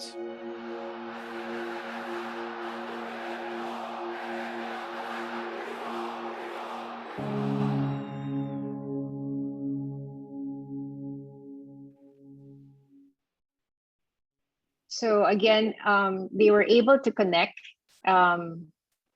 lovers of football. In Brazil, it's like it's life, right? And they have strong affinity towards it, right? And the problem of organ donation. So there's a lot of individuals needing organs to be able to survive, and there's a long wait list. And what they did is, if you're part of the soccer club, you immediately get a card. You could choose to actually get a card, and it's a card that says, you know, when I die, when something happens to me, you could use my organ for organ transplant. And it cut the wait list drastically, and it solved a big problem. And you would actually hear the fans saying, you know, my heart will beat forever for my club because it will not die. I'll pass it on to somebody else. And you have really moved receivers of the organs, and really grateful for what has been done. So again, for me, it's such a powerful story of not limiting the solution set. And this is a powerful story of, you know, when we frame the problem in a way that it's more open, it's not fixated on a certain field or discipline or solution set or technology that we want, we could probably get to innovation, right? We could probably get to meaningful change and transformation. I'm also just mindful. I mean, Edwin, just feel free to to stop me if it's done, because yeah. How many more good? minutes do you need? Maybe I'll just go through this one in 10 minutes. Is okay? Okay, Or it's sige. too long? That's fine. I can do 5 minutes. Okay. Right. Sige. So this is probably the last two examples. This is the last two examples. So this is a project that I did with Pasig City and together with KindMind. So this is a project between KindMind, UNDP, Philippines, and Pasig City. So Pasig City realized, you know, especially during the pandemic, that digital finance ecosystem is much needed because it was so hard to give out the relief, the welfare needs of people. So, you know, it's really needed. And so what they asked us to do is to find out what will make people adopt digital finance, fintech solutions. So we started with that. And initially, when I got the design challenge, I said, okay, we're fixated on a solution which is really fintech, and I respect that, right? So what we did is we went on a rapid ethnography. So I'm just gonna be sharing a few insights from what we learned here. So the first design challenge, it's good because it gives an idea of the user, but it's also not so good because it's fixated on digital finance products and services, right? So it's failing to understand, what if it cannot work just as that? What if there are other ways to actually help them get to that level of adopting fintech? for the unbanked and marginalized. So what we did was to actually do a persona mapping. So we went on several immersions and conversations with people. And when we actually do a persona, you actually lose the names of people. No? So you don't naman reveal who they are, but instead we create a persona. So we said that this persona is quite common, or in the many observations that we've had, we always have a proactive nanay. So this is a proactive nanay is somebody who's around in the 50s. Marami siyang business, marami siyang maliliit na negosyo, no? So sabi niya, ang pera madaling mawala, pero madali rin niyang kitain. Sabi niya yon. So those are the exact words of proactive nanay. It was also interesting that proactive nanay, meron siyang trust for life insurance and investment. Marami siyang tinatagong cash. Hindi siya nagbabangko masyado. So ang pera niya nasa bahay. No, very very liquid siya. Hindi rin siya masyadong online payments, so very very liquid, very much cash to cash basis. Meron siyang paluwagan. They participate in paluwagan, and they have a strong community of paluwagan. Another persona is the simply content persona. So the simply content persona is likely around in the 50s also, kasambahay, low income, pero gusto niya, happy na ako sa ganito. Gusto niya mamuhay ng ganito lang, simpleng buhay lang. Preference also for cash and face-to-face transactions. Sends money through Cebuana La Julier. So that is an indication that, okay, this is perhaps the nearest it could get to having digital transactions for her. And what's interesting is that she does not participate in a formal bank, but participates in some sort of a paluwagan or a savings cooperative. So, I'm just going to make the story short, but what we realize that in the Pasig ecosystem, among Pasigueños, maybe anyone here from Pasig, no? If we think about the unbanked and the marginalized individuals in Pasig, unbanked, marginalized, we realize that they have a strong community. They might not be in the formal sector, but they have an active informal economy. So we figured out what are the characteristics of the informal economy. So we reframed the question to how might we enable an ecosystem of financial inclusion that empowers Pasigueños to meet their needs and gain greater resilience. So we completely remove the medium of fintech, but instead we say, how could we have an ecosystem of solutions that will allow financial inclusion? So we want to explore different possibilities. So what we did was, remember the surprising insights? The surprising insights will actually be your design principles. And perhaps in architecture, this is something that's relevant to you. So the design principles are the guide rails. These are the principles that you will bring to your design ideation, to yung pillars of your design. So we came up with design principles, and we thought about what does a financially inclusive Pasig City look like. So these are the principles that we found out from the conversations with people. Nakita namin ito yung mga levers for change. Number one, lever for change, they have a strong informal economy. How do we get into the informal economy? How do we tap and partner and work with the informal economy? Because it is very strong. So number two, how do we leverage on the indigenous social networks? Ang dami nating hindi alam na social networks within the cities that we live in. So apparently meron paluwagan dito sa area na to na ang influencer ay si Kuya, no? Merong sa school na to ng mga preschool, lahat ng mga yaya are part of this cooperative, savings cooperative, na ang nagli-lead ay si principal.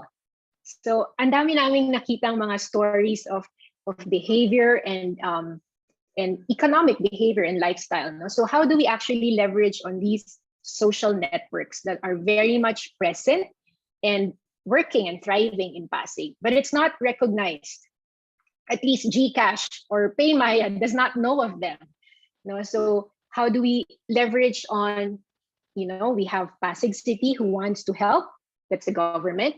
We have the private sector. We have GCash and PayMaya willing to understand. And we have these indigenous social networks who wants to work also. How do we bring them together? So what we did was we mapped the city of Pasig, and we found out that these are the socio-economic touch points in the city. So you have commercial areas or poblacion. You have definitely an economic center is the LGU. You have a strong Pasig market or the Palenque. It's quite famous. And then you have Ortigas in the central business district, and you have a lot of different villages or barangays within Pasig City. So we realized in the map, in the interface that is Pasig City, these are your strong socioeconomic touch points. So what we did was to map them around the city, identify where they are. And then we said, what kinds of interventions could we place in each of these touch points? So if you notice, these interventions came out of an ideation that was also multi-stakeholder, different, and also multi-stakeholder and different kinds of fields, no? So if you notice, merong one-stop shop kiosk na may digital, merong piso pasa, may marami silang ideas. Merong funlit instead of finlit, but it's funlit. And instead na ang nagtuturo ng finlit ay somebody from an institution, and it can be boring. Ang funlit, ang nagtuturo ay yung mga influencers within the social networks. So these are different kinds of ideas, that ecosystem of ideas that will allow for financial inclusion. I can pause there because I could actually provide everyone a link to this wonderful project on redesigning a school cafeteria. So again, when they were trying to redesign the school cafeteria, they tried to understand who are the students in the school cafeteria. So nakita nila na merong Bridget who's elementary, merong Diego who's in middle school, and merong Joyce who's in high school, and they have different psychographics, they have different needs and wants, no, and they have different pains and gains. So with the help of IDEO, together with the San Francisco Education District, they created a redesign of a cafeteria that's very much customized according to these different personas. I could give you a link to this wonderful project, but it's definitely a combination of a space design and also a behavior design, also integrated in curriculum. So I'll pause there, and I hope you're able to appreciate this whole practice of reframing the problem so you could design better solutions that will resonate with the audience that you're designing with. I'll pause there, Edwin. This might take too long. Thank you so much, Abby. I mean, I don't know if you've seen the chat room, but a number of people have really told me this is such an interesting topic, especially these are actually fellow architects from our chapter in Cagayan de Oro. And I was telling them it's really wonderful to also open up our horizons beyond architecture and take reference from also design thinking and in other aspects of design. But we can talk more about that. We can take a short break, maybe for everyone to also maybe grab more coffee for our Q&A session. And for those who have questions, you can now already type in your questions in our Q&A icon at the bottom of the screen. You can just click there and then write any your questions, and we will Abby will answer them after our short break. So we'll have reviews from our sponsors for now. See you in a bit.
you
Okay, are we back? All right. Abby, are you okay? There. All right. So, Abby, yes, okay. Yes, yes, sorry. Very hard for So yeah, it's a really wonderful lecture that you've given, and as I've mentioned earlier, a lot of my colleagues have really given praise to your talk. And even though I'm kind of also familiar with design thinking from my master's 2 years ago, and I see that the processes are very similar. And yeah, I mean, I think we were also talking to a lot of architects and design professionals, and they could really see they're also private messaging me. And I said, you should also put it on the chat room so you could actually also read their feedback. And that, how important is actually, you know, really framing the problem and all that and seeing it differently. And like for the example of that bank, the Frank Bank, where is Yeah. it exactly? OCBC is in Malaysia, is it, or Singapore? It's in Singapore. Yeah. Singapore, yeah. And it's still around the bank. Y- Galing, no? Yes, it is. So if you just Google Frank by OCBC, or I think now they completely removed by OCBC. It became a brand on its own. You'll see how millennial and how young this bank is. I mean, in the perspective. Exactly. It's just also changing how a bank would really look like. And that's a typical way of thinking as well. I think with most architects, they already Mm. have, yeah, we already have that certain assumption when like probably someone will come to an architect and say, oh, can you design a bank? And that most definitely Mm. look and the feel will pretty much be the same. But although it has changed from the olden times, like, a bank being so secure that where all the walls are pretty thick, now it's kind of Yeah. glass facades now. But so yeah, I mean, but that is really changing. You know, totally having no assumptions. So I think it would be best for all architects out there to just remove the assumptions for one moment and try to think of. Yes. And I'm pretty sure there's Yeah. much. I wanna share. Sorry, Edwin. I wanna make mention of this. I think this is super useful to architects. I had a conversation with another banker, actually, head of one of the leading banks in the Philippines. Um, so he was on a business trip. I believe it was in New York. So he woke up late and did not catch the breakfast offered in the hotel. So what he did was actually cross the street and went to a coffee shop. So while he was seated, so it's not a coffee shop wherein I go to the counter and I order. So he was seated and he looked at the menu, and so there were the offerings, the meal offerings, but in between the offerings, there are banking services included. So, and then he was like, puzzled, like, what is this? So the barista approached, and so are you ready to? Are you ready? I'll take your order, and then so he gave his order, and then he asked the questions like, I wonder, why are these here? What does this mean? I'm confused, and I'm curious. And he said, oh, sir, we are actually also offering banking services, but we are also a coffee shop. I mean, you could take it, as confusing or it's interesting, right? But so apparently, I mean, the traction of that model has been, there's a lot of interest in the coffee shop, but when they're there, it becomes a captured market and they get to know what the bank is about. So that was just interesting. A lot of interesting case studies and examples you've also shown, like a simple that looked kind of a very simple solution with the MRI for the kids. I mean, Mhm. yeah, something like, oh yeah, why did I not think about that? You know, it's not. I don't think it takes too much effort to actually. Well, maybe for the doctors, maybe it might be difficult with all the costume and everything. Yeah, I mean, it's also a very interesting way of looking into that particular problem, or reframing it somehow. So we actually have a few questions now, and we could start with the first one. And the question is Andrian Claire Miranda.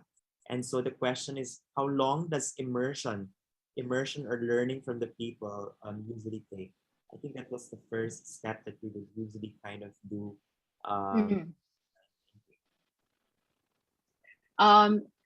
Miranda, right? It's hard to actually say because it depends. So if you participate in a boot camp, so normally you would have a 3-day boot camp on design thinking for you to be familiar with the methodology. When we do this one, we'll probably assign 1 day for empathy. So one rigorous day where you really immerse and follow. You'll get really surprising insights and you'll be moved. So if I share, in back then in the College of St. Benil, we did our probably 5 years ago our first design thinking workshop, and we asked faculty, actually a lot of School of Design and Arts faculty, to participate in a design thinking workshop. Architect Javier was part of it actually. And what we wanted them to do is to get to know the informal economy in the Taft area. So if you're familiar with Taft, Manila, it's a tough neighborhood. It's a tough neighborhood. You have a lot of pedicabs. You have a lot of informal vendors, street food vendors. Kind of chaotic, but also very textured environment. So I wanted the students, so it was a workshop participated by both students and faculty, and I wanted them to understand the neighborhood and understand the informal economy. If we find this one chaotic, how might we understand them? And we could design them according to what's also favorable to them and what's just favorable according to our aesthetics. So for that workshop, we did 1 day. But I think if your question is really to do a project, a live project, I don't want to limit it to just 1 day. It will probably take you a week and even more. So I want to see it as an ongoing process. But you do need to appoint, I probably need to schedule a full week to do my design research. And I think what's important is that when you do the design research, when you do the field work, you take time like every other day perhaps to do a proper download with your team. When you say you download, you share the findings and you start saturating the walls. So you kind of see, you have a picture of, oh, this is interesting, I need to ask more about this. There are gaps in the findings, and I could go back and ask more. So I'll probably say a week. It depends on the magnitude and scale of the project as well. I hope that's helpful. Yeah, I think your answer is quite clearly defined. It also just reminded me of a project as well where we also had to kind of like the project in Hong Kong when I had my studies there, is that to kind of see how the love hotels, they call it, but it's like motels here for us, and so they've been driven out, and there's lack of space in Hong Kong. You don't have much privacy in their own apartments because they're so tiny, and so they were having that was like a concern, and we were only given 4 weekends to kind of present the final, not really a solution, but what we can actually come up with. And so the research and the immersion was also just like over a weekend. So, and we also felt it was not enough. And but the professor also told us just make do with what you can. But so I guess it also depends on the timeline, right? With the project, if ever you kind of just work on it. But my recommendation is wag pipirin. Because what I noticed with most traditional projects, we want to go straight into the designing part and the planning for the design. Tapos in the timeline, ito yung tinitipid. So what I do now with my practice, and because of my learnings with design thinking, this is the most important part, and this is the part that will really help me generate wow ideas. Honestly, if I don't spend time here, the ideas are just, oh, I've heard that already somewhere. it doesn't, hindi ako kinikilabutan sa ideas mo or something. But so I realized that I cannot scrimp on this one. I need to prioritize the field work and the empathy part. Yeah, exactly. Okay, so let's move on to the second question. Person is anonymous. So first of all, thank you for the wonderful lecture. As designers, specifically here in the Philippines, one of the many bumps we encounter when we take up a project are mainly the financial concerns of the clients. Will always be there, no? The budget question is every year, every lecture will always be there. How do we strike a balance in designing innovatively and at the same time practically? Thank you. Okay, and then thank you. Definitely, I think design thinking is a methodology that you should explore, because if you remember, we have three criterias in design thinking. How do we know when a solution is a good solution? So number one, desirability. So is it something that's wow, attractive and desirable? I want to keep using this one. This gives me joy in my life. This is inspiring for me. Desirability. Budget, feasibility, it should work. It should fit in the budget. And then is it implementable, right? So those are three major frames. So, and then you remember the video I showed on designing for extreme affordability. So these are rural poor areas in India. They could not design an incubator. So they have to design for extreme affordability. And they were able to do this using the approach as well. I think it's very much possible. And actually that is where our minds, our creativity is challenged. That's why I mentioned in the start, for us to have this attitude, this stance of reflection and reframing, we need to have a spirit of curiosity. Like, what is possible? Instead of seeing the budget as a constraint, maybe we see to be curious and be creative, right? So I think it's an opportunity rather than a constraint. Yeah, that's true. I mean, budget constraints can, I usually post a budget constraint into a challenge, into making sure, okay, we can actually, find something. And, just to, and it usually interesting solutions or, designs come out of such challenges or restrictions from the budget. Right. Okay, so for the third question, this is a very interesting one. And this student, or wait, where is the next question here? Oh, she's an architect. I don't know, he or she. Again, another anonymous attendee. And so, hello, Miss Abby. I'm a new architect, and I'm always fascinated with the research and problem-solving process in coming up with a design when I was still a student. Unfortunately, as an apprentice, I was not exposed to these types of practice. Pag change siya ng profession, I usually am exposed to proceeding to the design of the building without doing thorough research. Again, this is a very basic thing that I think most architects really do in the practice, without doing thorough research on the users, which is sad but common in the practice here. This might be a personal question, but would like to ask the exact field or job you are doing. I would love to be in that kind of field somehow. Okay, this is a life question. Most definitely. I think you should not worry because my trajectory also. So I'll tell you. My background, my undergrad is agricultural economics. Okay, so I'm a product of of a family, of a kind of Filipino family where you need to take this certain field. So my first field was veterinary medicine because my dad wanted me to be a doctor. I said I could not do it. After second year in college, I love animals, but I cannot for the life of me experiment on them. So I had to shift.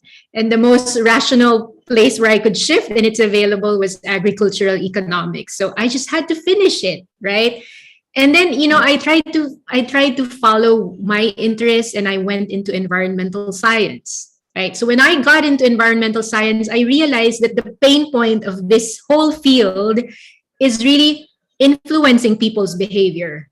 So influencing people's behavior got me into this whole rabbit hole. What field is this? Is this psychology? Is it anthropology? So I kind of researched and I found out about this whole practice of social design. In the Philippines, there is no degree such as social design. Perhaps abroad, there would be. But a degree does not stop us. So I really just went into this rabbit hole of finding out how could I learn more about this. And if you think about my field, am I into environmental science? Sometimes, yes. Depends on the project that I have. I'm always driving sustainability and conservation in everything. But I think more than anything, I believe my field is called social design. No, so that's why I don't want to confuse anyone. But it's really about shaping behavior so that we could create the transformation that we want to see in society. So that is my field, and I've worked with a lot of architects. You are not the first one. There was actually an architect who also applied for a job in hi-fi, and this was also the same interest. They want to explore more than just space design, but still space design. But how could I expand to things beyond the design of space? So I think it's most possible. I hope I'm answering your question, the exact field or job. You know what? If it will help, if you're interested, you could apprentice for design research. I know of a lot of people, design companies who need to have a design research arm, right? So especially if it's a progressive design company, I think it should be good that you have a good design research. So I think you could go into design research because you need your architecture background to also inform the findings in the research eventually, So I think that's a good first step if you're interested in this one. And research does not need to be boring because I know when we talk about research and people think about, oh, it's writing a paper. Exactly. It's more than that. So it's not. And research could be in a video documentation. It could be a vlog. It could be different things. It could be in photography. So again, we just need to be creative about how we do it. Right. Okay. Fourth question. From Maria, from Marlene Escaba, for the UAP CDO chapter. And simple question. What do you mean by the follow the heartache? Can you expound on that?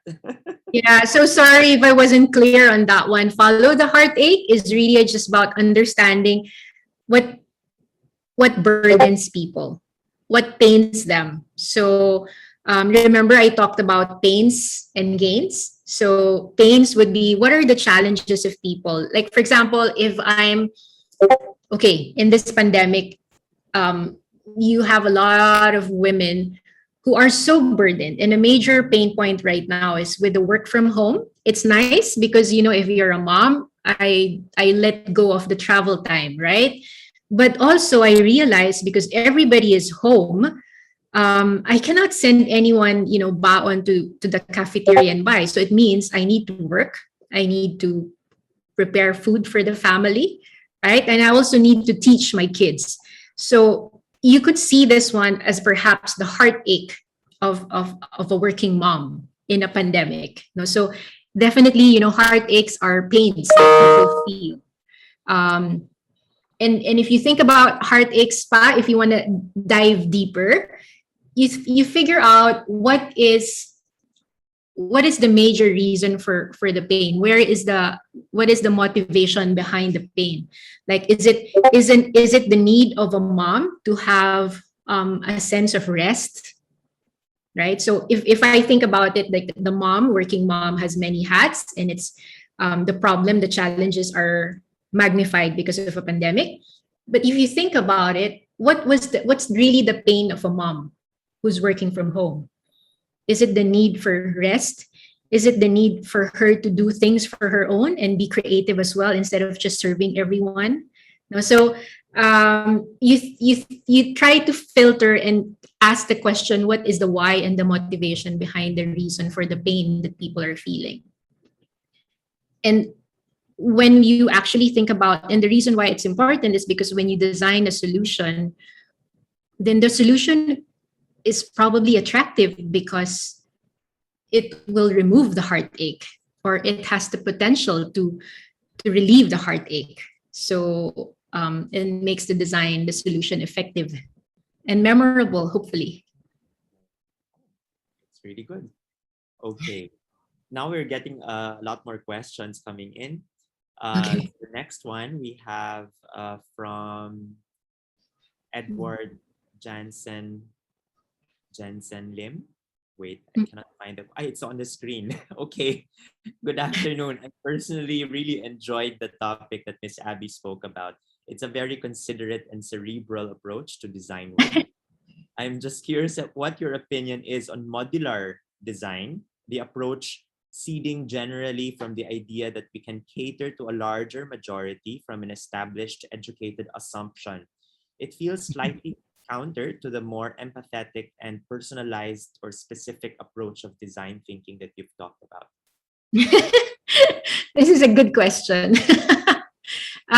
In all truth, and I think about my own self, I don't have a lot of modular stuff. I realize I have a lot of customized stuff, but I think, modular works for some reasons. But it cannot be, how do you say this one? It cannot be implemented for everything, but I think it's good to some extent, especially, if you follow like universal design, right? So if you follow certain metrics and stuff and it fits into that, maybe a lot of stuff in IKEA, and I love IKEA, it works, right? So, but maybe not for all and not for everything. No, I think at certain things it might work, but it's really just not for everything. It can address certain pain points.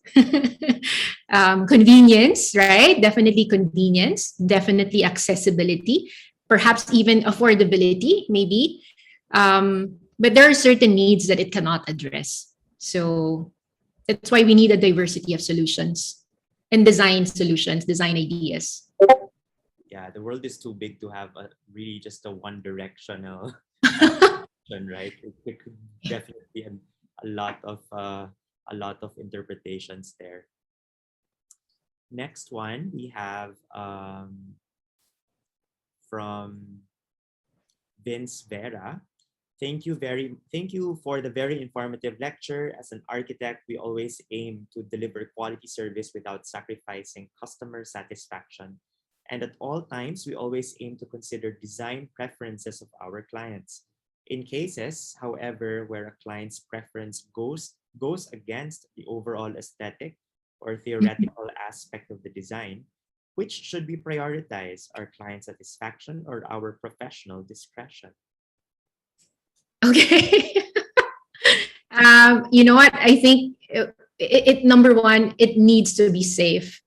It needs to be safe. It needs to be able to make sure you are in a secure and safe space. It has to be, number one, deliver on the needs, the basic needs of that space. And that's why it's interesting in design thinking, there is a POV, remember? If you remember the POV, the point of view, wherein you start after the point of view, you develop your point of view. And the point of view is a marriage of the client's needs and also the knowledge of the designer. Because a lot of times, the clients, I'm not just not talking about clients, but people. If we're the ones experiencing the pain, we have blinders. We probably do not have insights into our condition. That's why what we do is we go to our friends or we talk to an expert, we talk to somebody to get insights and opinion, because they could look into our lives and form insights and opinions about it. That's why I feel like the beauty of the process is that if this is a tool that you could use with your client and on the onset, you could actually say it. You could actually say, I'm gonna do this process with you. And these are the mindsets, right? It's like, it's a partnership. These are the mindsets that I want to explore in this process with you. I think you will get their buy-in. because at the end of it, you're not just trying to achieve the desirability, right? Desirability is perhaps, it's something that they like. They see what they like in what you created. But it should also make sure that it addresses heartaches, the insights that you got from understanding their condition or their context. So I really feel that it can be done. It does not need to be a compromise, but I know it probably won't be easy. But I think it's very important that you communicate your process from the onset. You don't have to give a lecture on design thinking, but I think you need to have a sit down with your client and be able to discuss the process that you're going to go through in terms of understanding where they're coming from. And then, for sure, the reason why they got you is because of your expertise as well. So I'm sure they'll be open as well. But to know your clients a little bit better will also help, right? When it comes to finding out as well. Like, it's not really probing and asking a lot of questions, but like what you've said earlier, like when you kind of like, it's not like a direct question and get the answers and that's it. But if you engage in conversations with them, you kind of also know where they're coming from and the reasons why they're actually demanding for these things. And maybe the things that they're demanding actually has another, reason. Yes. And that's how you reframe things, right? So yes. Yeah, so I think it's also a matter of really getting to understand the perspective of where the client is coming from.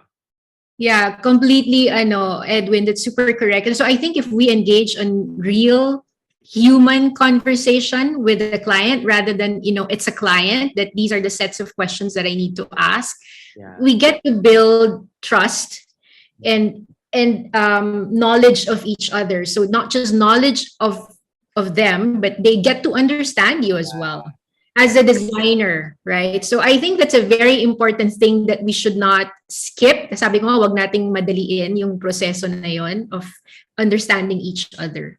Right. It's just challenging right now. Like, talking to clients or new clients, and I've never met them personally. And we've even engaged already with the contract and everything, and still I haven't seen them.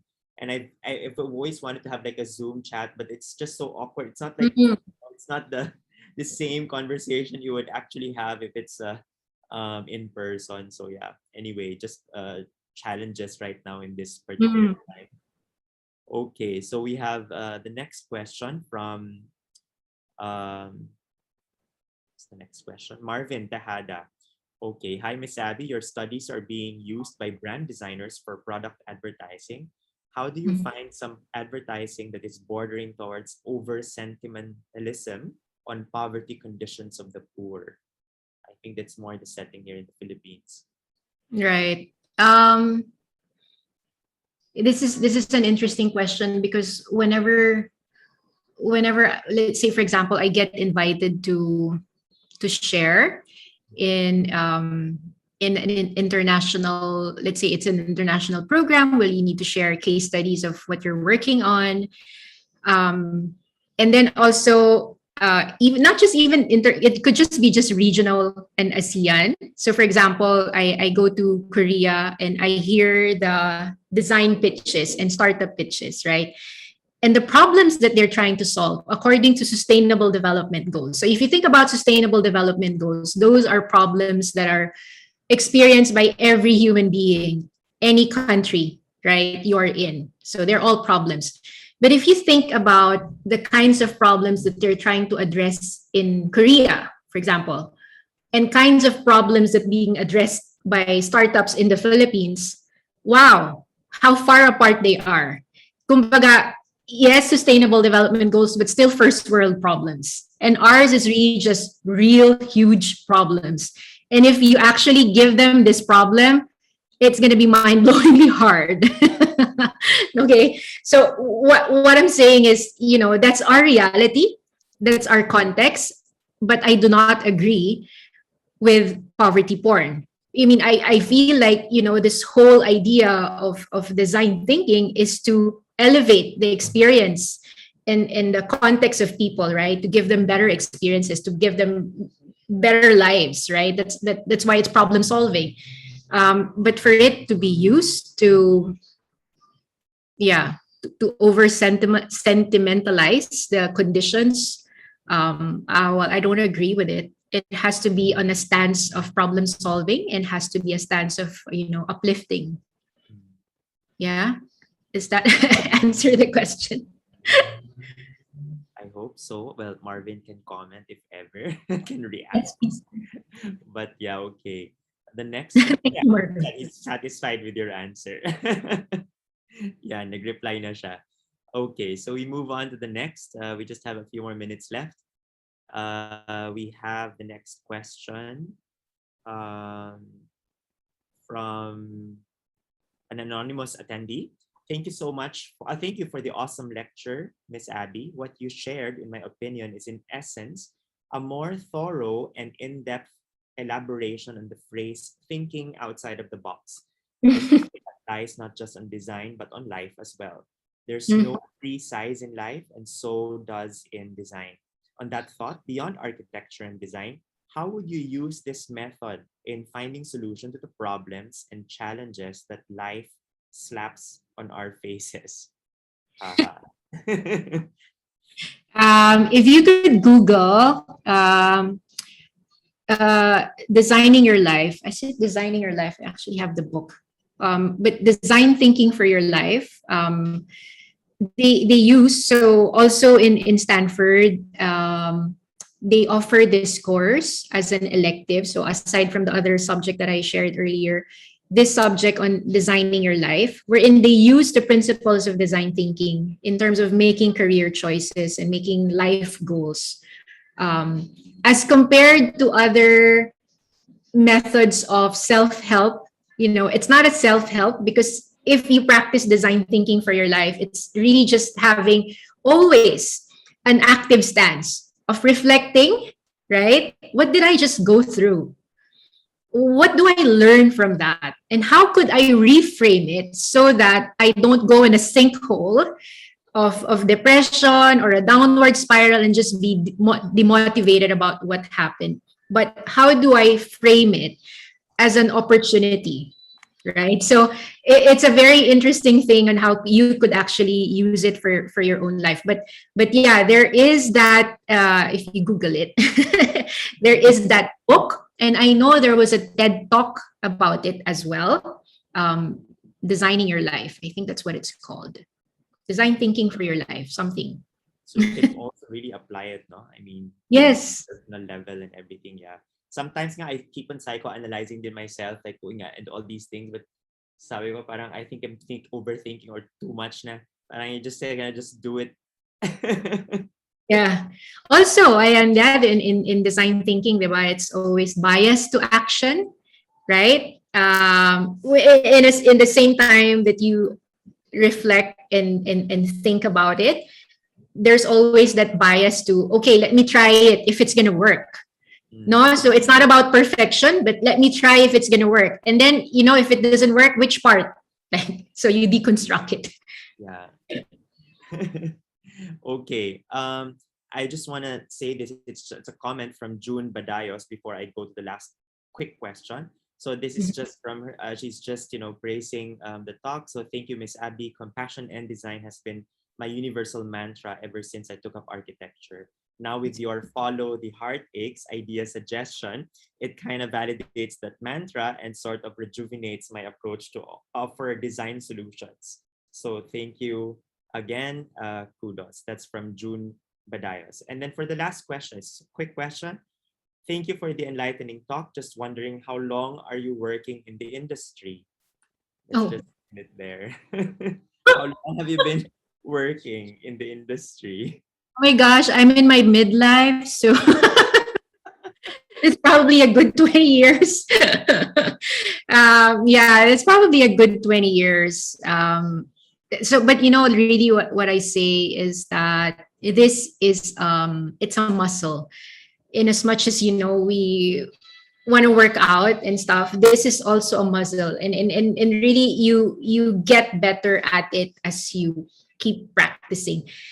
Formation of insights, how to get to an insight. Insight na ba to? Parang hindi pa, I'm not quite there yet. Is this already the heartache? I'm not quite there yet. You get better at it as you keep using the tool. And that's where the beauty comes out, really, when you keep using it. And finally, my gosh, I feel like I'm able to hack it already. I'm getting better at it. And you get faster at it also. So I hope you'll be patient and you give yourself the space to practice it. I just also want to note, like I think it was mentioned earlier, the thinking outside the box. I think one of the designers I got to know is that he said, like, thinking in new boxes. Kasi sabi is that, we always need frameworks. You know what? I think it's true. As human beings, we always need frameworks and structures to work with. Otherwise, we get, it's chaotic and confusing. So he said, maybe it's really more of thinking and creating new boxes or new frameworks. So think about that as well. Yeah, that's nice. Okay. So we have a few other questions, but you don't have time anymore. We allowed quite a number of questions, and some of the questions are quite similar to what that were answered already. So I thank you so much again, Abby, and for gracing us our first lecture for this year for our CDO Design Week 2021. And so here we present our certificate of appreciation for being with us. So there, it's flashed on the screen. So thank you again, Abby, for your time and effort and all this. The lecture has been really great, and it's really an eye-opener for architects and designers who are not so familiar with design thinking. That was a very good primer of what we can actually use in our practice.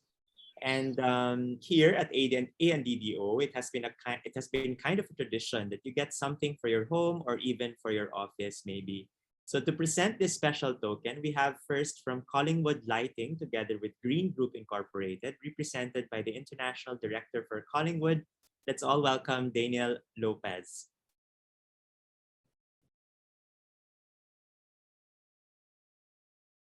Oh, there. Hear me? Yes. Hello, Daniel. Good afternoon. Good afternoon, everybody. Thank you very much for inviting us. And thank you, Abby, for a most enlightening and eloquent discussion. So of course, thank you, Edwin, for giving us this opportunity, and to the Green Group. I represent a company called Collingwood Lighting, and I don't believe that it's very well known yet in the Philippines. So if you will allow me to, I don't know if there's a slide on the screen that everybody can see. Not yet. Not yet. Do I need to share my screen? Is that the way it works? I'm not sure. Yes. Okay. I thought it was already part of the program. So let me just see if. Yeah, I think I'm disabled from the host to share my screen, it says. But look, never mind. I'll just be very brief. So Collingwood Lighting is it's actually a company that was founded in 1901, so well over 100 years now. But of course, LED lighting wasn't even in its embryonic stage at that time. But in about the year 2000, so just over 20 years ago, the company transformed into a dedicated LED designer and manufacturer. So probably about the time that Abby started her career, by the sounds of it. And since then, we have been quite pioneering in certain aspects. So at least within the UK context, we were the first company to start making fully integrated downlights, including the driver, the LED module, and these were fire-rated downlights, which is something required by legislation in the UK for safety reasons. But we're probably best known for our landscape lighting, and in particular the products that we make in stainless steel. We were the first to provide what we call sealed for life luminaires, which for instance you would bury into the ground, and we have a patented technology that prevents moisture through capillary action being sucked into the fixture, into the fitting through the cables and so on, so that you know, the seal is very true, and you do not get any contamination inside the fitting, which I'm sure that if you look down on the street when you see some fittings uplighting trees or uplighting buildings, quite often you will see that there's a lot of debris within the glass, or there's certainly a lot of moisture and so on. So we found a way around that. So these are the type of things that that we've done to find ourselves as the market leader in the UK for the landscape type of products. Which takes me on to the token, which is the whole purpose of this small presentation. So again, I'm not sure if you've got it on your screen, but I'd like to present to Abi one of our wall lights. So I have it in front of me. It's a nice looking fitting. I don't know if any of you guys can see it, but yes, hopefully, on the oh, you screen. can. So Yeah. hopefully Abi will be able to receive that very soon. So this is just one of you know, a large range of different fittings that we have. As you can see, you know, form and function, I think, marry quite nicely here. This is what I would call a slightly anthropomorphic sort of shape, because you can maybe imagine the curves of a human being. You can certainly see an hourglass type scenario. This is an up and down light. It's made of a noble material, so this is quite heavy. Sorry about that, Abi, but you can fit it inside your home or outside your home. It is fully waterproof. It is made of solid copper, and it's very efficient. It's only running at just over 5 watts, but provides plenty of light, so over 500 lumens for those of you that know about lighting terminology, or over 3000 lux if you mount it about 1 meter away from the surface that you're illuminating, and this is providing light up and down. So I hope you will enjoy it, and it's with great pleasure that you know, we pass this token on to you, Abi, for your lovely contribution today. Thank you so much, Daniel. I love lighting, and the copper fits the aesthetics of my tiny home. So super. The light that you will get from this one is what we call 2700 Kelvin. I'm sure you're familiar with that, which is a warm tone. So I think that's you know, more comforting in a home environment. So you will get many years of pleasure from that. Absolutely. Thank you so much. And I will give feedback on how it is. I'm enjoying it. I'll let you know. Thank you. Thank you.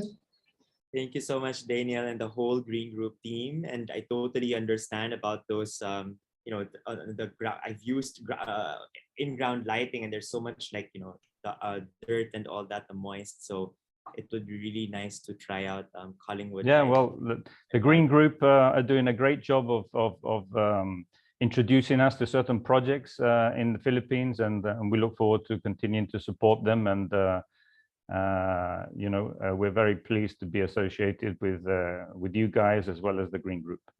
Thank you so much, Daniel. So, but we're not done yet with our tokens with our token for Abi. So we are also having something from Casabella Home and Living, represented by the Managing Director of Design Story. Let's all welcome Miss Dana Uy. Hi. Hey, Dana. Hi, Katakadwin. Hi, Ms. Avi. Good afternoon. My name is Dana. So I'll be presenting the token from our group, Casabella. And I'll also be doing a very quick, well, I'll try to make it quick. I'll do my best presentation of our company. So we are Casabella Group. We actually have different divisions, furniture divisions. So we have Casabella Design, Hiller Living, and Contract World. So thank you, Slay, and choose the brands that we. To share a little bit about we can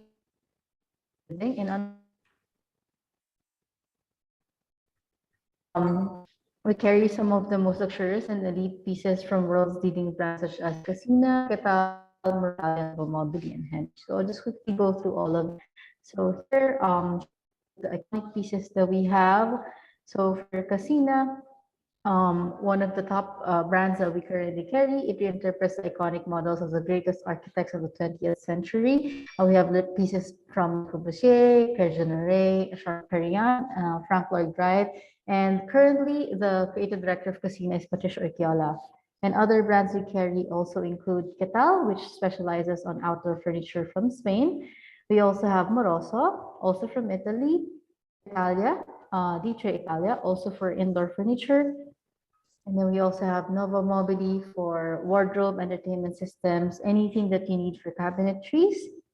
And we also have Henge that's also specializing in handcrafted furniture pieces also from Italy. And another furniture division we have, which we recently also just launched, is Design Story. So under Design Story, we carry 4 brands. We have Hey, Stellarworks, and Tradition, and Verpan.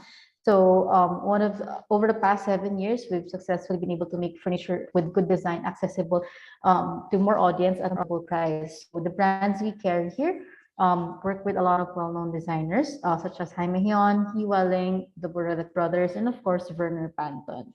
So just a quick overview on the different brands.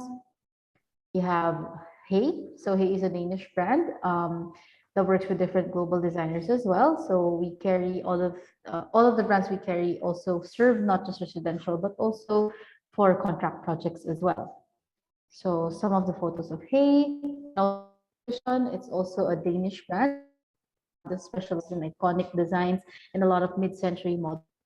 So one of the designers of Tradition is also called Vernon. So if you're familiar with the flower pot lamp, that's designed by him as well. And then of course we have Verpan, named after Werner Panton. So it's also a Danish brand, and a lot of the iconic lighting pieces and furniture pieces of Werner Panton are now being produced by Pan. And we also inspired by the East and the West designs in terms of furniture design. So a few of the projects that we've done here locally. And then we also have Taylor Living. Taylor Living was launched in September 2018. It's a premium furniture brand with a wide collection of carefully curated Art Deco pieces and American contemporary pieces that fit any different space. So just to give you an idea on the look and feel of Taylor Living. For Taylor, we also actually recently just launched another line under Taylor Living, which is called Pattern Pad. This one that specializes in wallpaper design. So in case you have needs for different types of prints or murals or wallpaper design, we have Pattern Pad for that. And here are some photos. And last but not least, we have Contract World. So on Contract World, we believe that workspaces made human is a right for everyone. And one of the brands we carry here is Human Scale. Human Scale is a US brand that provides full ergonomic solutions for your workspaces. So from ergonomic chairs to sit-stand desks, monitor arms, task lights, and rail guard panels. So we have all the solutions that you'll need. And under Human Scale, we also offer a 15-year warranty period for our clients. And next one would be HNI. It's also a global brand that we represent. It's from Canada, so it's also specializing in office solutions. And then we also aim to be able to cater to our clients at different price points. So we also carry the brand Sunon. Sunon is a top office furniture factory in China, offering a wide range of from commercial spaces to, from production, collaboration, lounge, and to executive. And actually, some of the European brands that I discussed earlier actually also specialize in different contract projects, such as Casina, Ketal, Moroso, and Hey. So we don't only serve residential offices, projects, even the F&B, in case there's a requirement for that, we also cater to those. And finally, last but not least, we also carry the brand Kian. So for Kian, it's also based in Asia. So we also out to the hospitality sector of the market. So in case you have needs for that, the production of Kian is also both from China and Malaysia.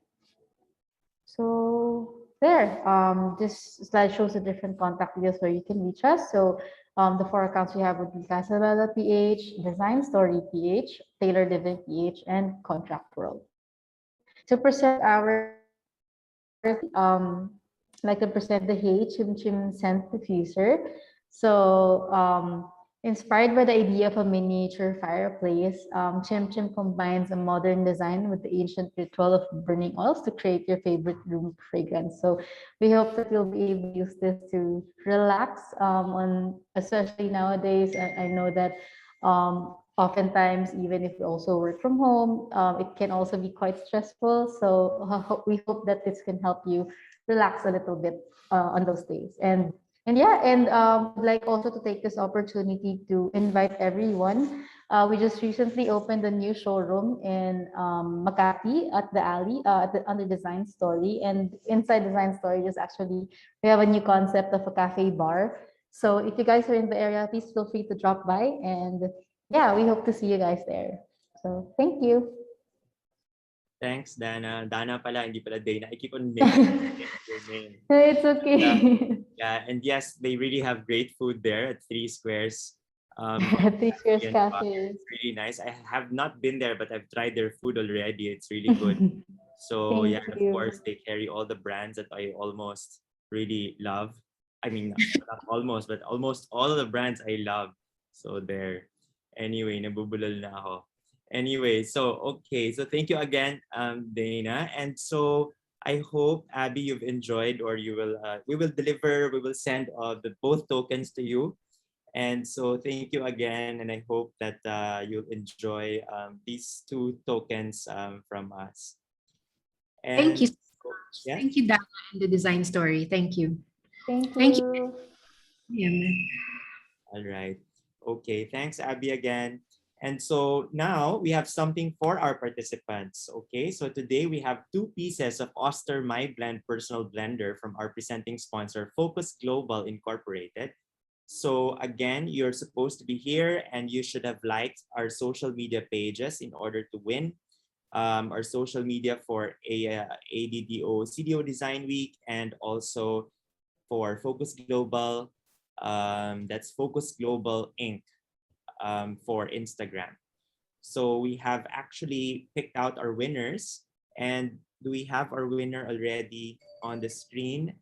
The first winner is Rayonice Karen Taperla. I hope you are here. Can you just probably message us if you are around? And maybe we can check, we'd like to ask your IG. Yes, she's here, okay. And so is your IG account the same name as your name, or maybe you can also give us your Instagram ID. And for the second blender, we have from UAP in Cagayan de Oro, we have architect Aimee Jean Demetrio. Congrats, Mimi. Okay, so we have the 2 winners for our Oster My Blend blenders from Focus Global. So thank you so much, Focus Global, for these 2 prizes. Today is not the day for the Vitra Tipton chair, so you have to wait and see when this will be given away. But again, we will also have it tomorrow, and every day we will be giving away some prizes. So I hope you can still join us for our next series of lectures and tours. So we're almost at the end of our program today, and I would like to thank again our partner Boysen Paints and Design Center of the Philippines, Design Week PH, our special presenting sponsors, Casabella Home and Living with Design Story, Taylor Living, and Contract World, and of course, Green Group Incorporated with Collingwood Lighting. Presenting sponsors, AIS Architectural and Interior Source for your #1 tile supplier, CWC Interiors for Vitra, Herman Miller, home and office products, Filtra Timber for all your wood requirements, Focus Global Incorporated for home appliances to upscale designer furniture brand like B&B Italia, Modularity Home, my favorite kitchen supplier with brands Falcucines, Cavallini, Bianca, and Elica. Our silver sponsors, Dasmark Corporation for motorcycles and home appliances, and SMEG Philippines for very cool fab refrigerators and of course their kitchen appliances too. Bronze sponsors, Stelz International for floss lighting. So our sincere gratitude from all our sponsors this year. You've been very supportive of all our activities. So thank you again so much. So for those who are applying for CPD points, a link will appear as soon as you leave this broadcast. So please ensure that you're able to answer the questions and information needed as part of the requirements set by PRC. Again, do not forget to answer and fill up the necessary questions and information at the end of this webinar. And please be reminded as well that PRC have changed the requirements for the CPD point. So it's now 2 hours to get 1 CPD point. So we have actually included the Q&A as part of the CPD, which was approved by the PRC. So we can then issue 1 CPD point for this entire day's lecture. So thank you again for joining us today. I expect to see you tomorrow, same time at 2 o'clock, same place over Zoom for Empire Designs, Bianca and Mark to talk about designing the future. Cheers and have a good afternoon. Thank you.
Ayan na trick ko, bank card trick. 100,000. 1 to 3.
you